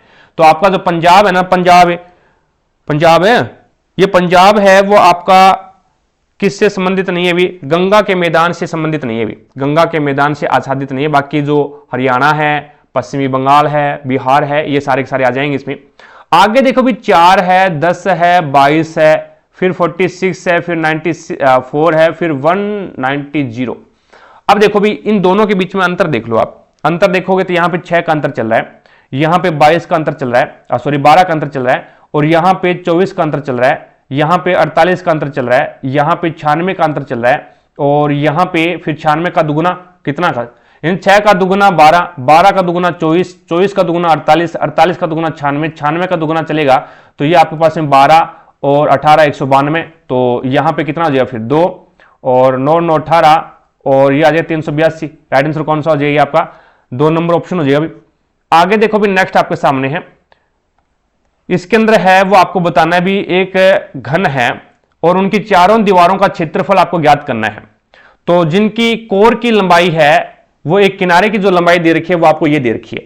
आपको पता क्या है, आपको पता ये है भी चार दीवारों का आपको क्षेत्रफल ज्ञात करना है। तो यहां पे घन का जो क्षेत्रफल होता है वो क्या होता है, घन का क्षेत्रफल होता है 4 गुना ये 6 गुना भुजा होता है, क्योंकि 6 भुजाएं होती है। लेकिन अब की बार आपको 4 का ही करना है, तो ये आ जाए आपको प्रश्न 4 गुना भुजा, क्या आ जाएगी 4 गुना भुजा स्क्वायर हो जाएगा। 4 गुना भुजा स्क्वायर, वैसे इसका जो क्षेत्रफल होता है वो क्या होता है 6 गुना भुजा स्क्वायर होता है, 6 गुना भुजा स्क्वायर होता है। अब यहां पे देखो इसका आप स्क्वायर करोगे तो आपके पास में क्या आ जाएगा, आपके पास में वही मान आएगा। देखो इसमें a प्लस बी प्लस सी है, a प्लस बी प्लस सी है, इसका अगर मैं स्क्वायर करता हूं तो a का स्क्वायर प्लस में b का स्क्वायर प्लस में c का स्क्वायर प्लस में आपके पास में क्या आ जाएगा 2ab प्लस में 2bc प्लस में आपके पास में क्या आ जाएगा 2ca, ये फॉर्मूला बनेगा यहां पे। तो इसके अंदर आप रखोगे लंबाई दे रखी है, ये आपकी लंबाई है, इसका स्क्वायर कर दो भी, यानी कोर है भुजा की लंबाई है, कोर यानी भुजा, भुजा की लंबाई आपको ये दे रखी है। तो 3 का स्क्वायर आपके पास में कितना हो जाएगा 9x की स्क्वायर हो जाएगा अभी, पहली कंडीशन। दूसरी कंडीशन आपके पास में क्या है प्लस में b का स्क्वायर यानी 64y स्क्वायर। तीसरी कंडीशन में प्लस में 25, प्लस में आपके पास में 25। यहां तक क्लियर है क्या, यहां तक क्लियर है, कोई दिक्कत नहीं है। उसके बाद में प्लस में आपके पास में क्या है, प्लस में आपके पास में 2ab यानी 3 8 24, 24 2 48 और ये 48 आपके पास में x और y। प्लस में आपके पास में क्या है 2bc, 2bc तो 8 5 40, 40 2 80 और 80y और प्लस में आपके पास में क्या आ जाएगा 2ca, तो 3 5 15 और 15 2 30 और 30 x आ जाएगा। अब देखो ये तो आपके पास में क्या है, आपने इसको भुजा स्क्वायर किया है। अब 4 गुना भुजा भी तो है, 4 से गुणा करवाओगे तो 4 निम 36, तो ये 36x का स्क्वायर प्लस में 64 को 4 से गुणा करवाओगे तो 256y स्क्वायर और प्लस में 25 चौका 100 और प्लस में आपके पास में 8 चौका 32, 4 चौका 16, 16 और 3 19 192 xy और प्लस में आपके पास में 320y और प्लस में 120 x, ये मान बनेगा अभी। तो ये भी नहीं होगा, ये भी नहीं होगा, 120 दोनों में है और यहां पे 36x square 256y square plus में 100 192 और 320, फिर 4 नंबर ऑप्शन हो जाएगा अभी, कोई दिक्कत ही नहीं है। 4 नंबर जो ऑप्शन है वो आपका बिल्कुल राइट आंसर हो जाएगा अभी, ये यहां पे प्रोसेस रहती है। आगे देखो भी नेक्स्ट है, इसके अंदर है वो आपको यहां पे बताना है भी कोई धनराशि 12.5% वार्षिक साधारण ब्याज की दर पर निवेश करने पर 2 वर्ष बाद 7,500 हो जाती है तो दी गई अवधि के लिए साधारण ब्याज याद करो। देखो भी यहां पे क्या है भी 12.5% है, इसको आप फ्रैक्शन में चेंज कर लो, फ्रैक्शन में चेंज करोगे तो ये आपके पास में कितना आ जाएगा, तो यहां पे 125/1000 आ जाएगा। अभी कितना आएगा 125/1000 और इसको क्या है आप 25 से काटोगे तो 1/8 आ जाएगा आपके पास। क्या बनेगा अभी ये 1/8, आई एम राइट, 1/8 ही बनता है क्या, 1/8 ही बनेगा। देखो भी अब आपके पास में क्या है समय 2 वर्ष है, लेकिन आपको साधारण ब्याज ही याद करना है, साधारण ब्याज याद करना है तो मैं आपको यहां पे सजेशन दूंगा भी आपको मूलधन मानना पड़ेगा और मूलधन आप वो मानो जो आपको 1/8 से पूरा डिवाइड हो जाए, तो मैं 8 मान लेता हूं। ये पहले साल के लिए, ये दूसरे साल के लिए कितना लगेगा 1/8, तो यहां पे 1, यहां पे भी 1। अब देखो भी आपके पास में 2 वर्ष बाद 7,500 हो जाती है, कहने का मतलब ये आपके पास में क्या मिश्रधन है। हमारे अनुसार मिश्रधन कितना है, तो हमारे अनुसार तो मिश्रधन है 8 प्लस में 2 बराबर में 10, 10 बराबर में मेरे पास में 7,500, तो 1 का मान मेरे पास में कितना आ गया 750। आपको ज्ञात क्या करना है, तो आपको तो साधारण ब्याज ज्ञात करना है, तो साधारण ब्याज आपके पास में कितना है, तो साधारण ब्याज आपके पास में 2 रुपए है, तो इंटू कर दो आप 2 से, तो ये आपके पास में मान कितना आ जाएगा 1500। राइट आंसर कौन सा हो जाएगा, पहला ही ऑप्शन हो जाएगा। अभी आगे देखो भी नेक्स्ट आपके सामने है, अब इसके अंदर है वो आपको बताना है भी यहां पे पर्सन वाचे स्नेह के स्थान पे क्या आएगा, क्यों आता है 17 पे, 17 में से 2 गया, 15 2 गया, 13 2 गया, 11 में से 2 जाएगा तो आपके पास में 9 बचेगा, 9 पे आपका आ जाएगा आई, यानी -2 कर रहा है। जे आता है 10 पे 2 गया, 8 2 गया, 6 2 गया, 4 4 में से 2 गया, 2 पे बी आ जाएगा, -2 कर रहा है। एल में 12 पे 12 में से 2 गया, 10 2 गया, 8 2 गया, 6 में से 2 गया, तो आपके पास में 4 डी आ जाएगी। तो क्या कर रहा है, प्रत्येक में से क्या कर रहा है, ये -2 कर रहा है। तो राइट आंसर कौन सा हो जाएगा, ये आपका आई बी डी, 3 नंबर ऑप्शन। आगे देखो भी नेक्स्ट आपके सामने है। अब इसके अंदर है वो आपको क्या ज्ञात करना है, एक बेलन का वक्र परिक्षेत्र क्षेत्रफल उसके संपूर्ण परिक्षेत्र क्षेत्रफल का आधा है। तो यदि उसकी ऊंचाई 12 सेंटीमीटर है तो उसका व्यास ज्ञात करना है। तो देखो भी यहां से बेलन का वक्र परिक्षेत्र क्षेत्रफल क्या होता है, बेलन का वक्र परिक्षेत्र क्षेत्रफल होता है 2πr(h). बेलन का संपूर्ण परिक्षेत्र क्षेत्रफल क्या होता है, 2πr, और r प्लस में h होता है। अब इसने क्या बोला है, बेलन का वक्र परिक्षेत्र क्षेत्रफल है ना, उसके संपूर्ण परिक्षेत्र क्षेत्रफल का आधा है। तो संपूर्ण परिक्षेत्र क्षेत्रफल को मैं आधा कर दूं तो चीजें बराबर हो जाएगी, 2 से 2 रगड़ दो। उसके बाद में देखो ये क्या है, पाई आर है ना, वो इसके क्या है, मल्टीप्लाई में है। दूसरी साइड में भेजूंगा तो ये भाग में चला जाएगा, तो पाई आर से पाई आर कैंसल, आपके पास में बचिए भैया 2h बराबर में आपके पास में r प्लस में h। ये h दूसरी साइड में भेजूंगा 2h है, ये h प्लस का इधर जाएगा तो माइनस का हो जाएगा। तो r बराबर में आपके पास में 2h से h गया तो आपके पास में h बच गया। कहने का मतलब क्या है भी, जितनी आपकी हाइट है उतनी ही आपकी त्रिज्या है। व्यास याद करना है तो आपको 12 इंटू यानी r का मान आपके पास में 12 है, तो आपको ज्ञात करना है क्या, 2r ज्ञात करना है। तो 2r आपके पास में 2 से मल्टीप्लाई कर दो, कितना हो जाएगा 24। राइट आंसर कौन सा हो जाएगा, आपका 2 नंबर ऑप्शन हो जाएगा। अभी आगे देखो भी नेक्स्ट। अब इसमें देखो भी यहां पे आपको बोला गया निम्नलिखित में से कौन सा संक्षिप्त नाम एक वोलेटाइल मेमोरी तकनीक को दर्शाता है जो आमतौर पर व्यक्तिगत कंप्यूटरों में प्राथमिक कार्यशील मेमोरी के लिए उपयोग किया जाता है। तो वो आपका राइट आंसर हो जाएगा डायनेमिक रैंडम एक्सेस मेमोरी यानी DRAM। कौन सा हो जाएगा ये, 2 नंबर जो ऑप्शन है वो आपका राइट आंसर हो जाएगा भाई। CMOS होता है आपका एक प्रकार से, ये भी एक मेमोरी होता है भी, ठीक है। आगे देखो भी नेक्स्ट है अगला क्वेश्चन। इसके अंदर आपको बोला गया है भी श्री छोटू बिंदु ए से शुरू करते हुए उत्तर की ओर 16 किलोमीटर चाहता है। उत्तर की ओर 16 किलोमीटर, तो ये लो भी उत्तर की ओर 16 किलोमीटर चला दिया। उसके बाद में इसने बोला फिर वह बाएं मुड़ता है और 8 किलोमीटर चलता है, तो ये लो भी बाएं मोड़ दिया और 8 किलोमीटर चला दिया। उसके बाद में फिर वह बाएं मुड़ता है और 7 किलोमीटर चलता है। अब बाएं मुड़ेगा तो नीचे की ओर मुड़ेगा भी, और 7 किलोमीटर चलता है, तो ये लो भी 7 किलोमीटर चला दिया। उसके बाद फिर वह दाएं मुड़ता है, फिर वह दाएं मुड़ता है और 4 किलोमीटर चलता है, तो ये लो भी दाएं मोड़ दिया और 4 किलोमीटर चला दिया, ठीक है। और उसके बाद में फिर वह बाएं मुड़ता है और 12 किलोमीटर चलता है, तो 12 किलोमीटर चलेगा, तो ये लो भी नीचे की ओर 12 किलोमीटर चला दिया। उसके बाद में फिर वह बाएं मुड़ता है और 18 किलोमीटर चलता है। अब बाएं मुड़ता है 18 किलोमीटर चलेगा, तो ये लो भी 18 किलोमीटर चला दिया। 8 और 4 12 होते हैं, तो यहां से 18 किलोमीटर चलता है, तो ये लो भी 18 किलोमीटर चला दिया। उसके बाद में फिर वह अंत में 3 किलोमीटर चलता है, बाएं मुड़ता है और 3 किलोमीटर चलता है, तो आप वापस 3 किलोमीटर जाओगे, तो ये लो भी 3 किलोमीटर। अब इसमें देखो भी आपको पता है भी ये 7 है, ये कितना है 7 है, और ये कितना है 12 है। 12 में से 12 और 7 19 होते हैं भी, तो यहां पे ये 3 किलोमीटर है और ये 16 है। 16 और 3 19 हो गए, एकदम स्टार्टिंग पॉइंट के सीध में आ गया भी। ये बिंदु ए था और ये बिंदु पी पे रुक जाता है। अब आपको बोला गया है भी बिंदु ए पर वापस पहुंचने के लिए उसे किस दिशा में और कितना दूरी चलना पड़ेगा। तो ए पर वापस पहुंचना, तो ये हो जाएगी ए पर वापस पहुंचने के लिए ये दिशा, और ये दिशा कौन सी है, तो ये दिशा आपकी पश्चिम दिशा हो जाएगी। पश्चिम दिशा में कितना चलना पड़ेगा, तो इसको अगर मैं इस प्रकार से मिला दूं, और यहां पे आपके पास में इधर से 8 और 4 12, यानी ये दूरी आपके पास में 12 बचेगी, और ये टोटल आपके पास में कितनी है 16 है, 18 है, तो ये आपके पास में कितने बचेगी, तो 6 बचेगी 6। तो आपको 6 किलोमीटर है, 6 किलोमीटर है वो आपको पश्चिम की ओर जाना पड़ेगा। राइट आंसर होगा कौन सा, 2 नंबर ऑप्शन। आगे देखो भी नेक्स्ट आपके सामने है, इसके अंदर है वो आपको बताना है विचेतन बिंदु वाई से ड्राइव करना शुरू करता है और दक्षिण की ओर 37 किलोमीटर चलता है भी। तो दक्षिण की ओर 37 किलोमीटर चला दो भी, ये लो दक्षिण की ओर 37 किलोमीटर चला दिया। उसके बाद में आगे इसने बोला है फिर वह दाएं मुड़ता है और 18 किलोमीटर चलता है, तो दाएं मुड़ता है 18 किलोमीटर, ये लो भी दाएं 18 किलोमीटर चला दिया। उसके बाद में आगे इसने बोला है फिर वह दाएं मुड़ता है और 58 किलोमीटर चलता है, दाएं मुड़ता है और 58 किलोमीटर चलता है, तो ये लो भी 58 किलोमीटर चला दिया। उसके बाद में आगे इसने बोला है फिर वह बाएं मुड़ता है और 61 किलोमीटर चलता है। अब बाएं मुड़ेगा 61 किलोमीटर चलेगा, तो ये लो भी 61 किलोमीटर चला दिया, ठीक है। उसके बाद में आगे इसने बोला है फिर वह बाएं मुड़ता है और 21 किलोमीटर चलता है। 21 किलोमीटर चलता है तो ये लो भी 21 किलोमीटर।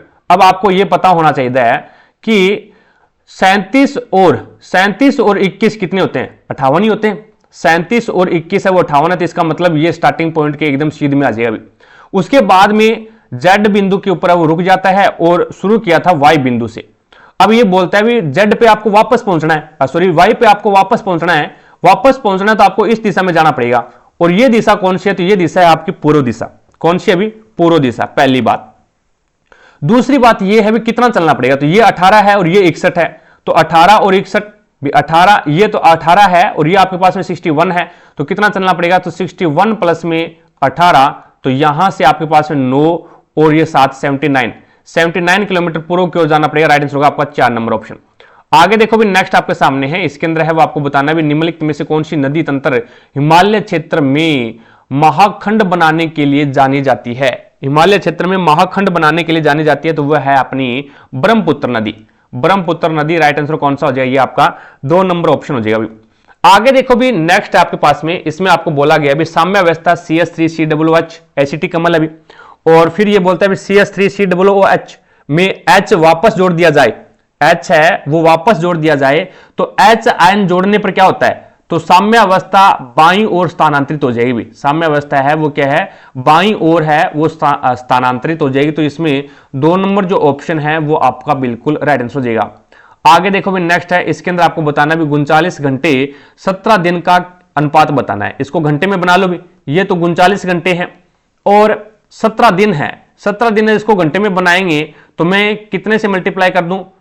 इसको आपको पता है भी एक दिन में 24 घंटे होते हैं, तो 17 दिन के अंदर है वो इंटू 24 कर दिया, इसको 3 से काट दो, 13 3 39, और ये हो जाएगा आपके पास में 17 इंटू 8 या 24। तो यहां से देखो भी 13 का ऑप्शन एक ही आपके पास में, तो ये आपका मल्टीप्लाई करने की जरूरत नहीं है। अगर मल्टीप्लाई करोगे तो ये कर लो भी, तो आपके पास में कितना हो जाएगा? ये 136। तो 13:136 राइट आंसर कौन सा हो जाएगा? ये 4 नंबर ऑप्शन हो जाएगा अभी। आगे देखो भी नेक्स्ट आपके सामने है, इसके अंदर आपको बताना है भी एक आदमी अपने मासिक वेतन का 28% घर के किराए पर खर्च करता है, और यदि वह अपने हर महीने 687 रुपए परिवहन पर और 7,483 रुपए किराने पर खर्च करता है तो शेष 218 रुपए बचाता है। मैंने उसका वेतन मान लिया भी X है, ठीक है। अब 28% वो खर्च कर रहा है तो बचा कितना रहा? 28% है वो खर्च कर रहा है तो बचा कितना रहा है? तो वो 72 बचा रहा है भी, तो X का 72%, ये उसकी बचत आ गई। अब इस बचत के अंदर से वो क्या कर रहा है? माइनस कर दो में भी 687 रुपए तो ये खर्च हो रहा है इसका, और 7,483 रुपए ये खर्च हो रहा है, तो टोटल कितना खर्च कर दिया इसने? 8170 रुपए खर्च कर दिया, यानी 687 प्लस में 7483 बराबर में 8170, और बराबर में यानी ये उसका शेष राशि थी। 28 खर्च कर दिया, 72 बचा लिया, उस 72 में से 81,8170 खर्च कर दिया तो बचा कितना लिया? 218 रुपए। अब x का मान ज्ञात करना है अपने को, तो ये माइनस का तो इधर जाएगा, प्लस का हो जाएगा, तो 8170 के अंदर है वो आप 218 प्लस करोगे तो आपके पास में मान कितना आ जाएगा? 8388 आ जाएगा, 8388, और ये भाग में है, इधर जाएगा तो गुणा में हो जाएगा, और यहां से आपके पास में 72 है वो क्या है? भाग में आ जाएगा भी। अब इसको काट दो, काटोगे तो ये कितने से? 9 से काट दो भी, 9 8 72, और ये बन जाएगा 9 9 81 बच गया, 2 28, 9 3 27 और 9 2 18। फिर इसको आप कट करोगे, कितने से कट कर दो? तो इसको मैं 2 से कट कर दूं तो 4, और इसको 2 से कट करूंगा तो ये मेरे पास में कितना मान आ जाएगा?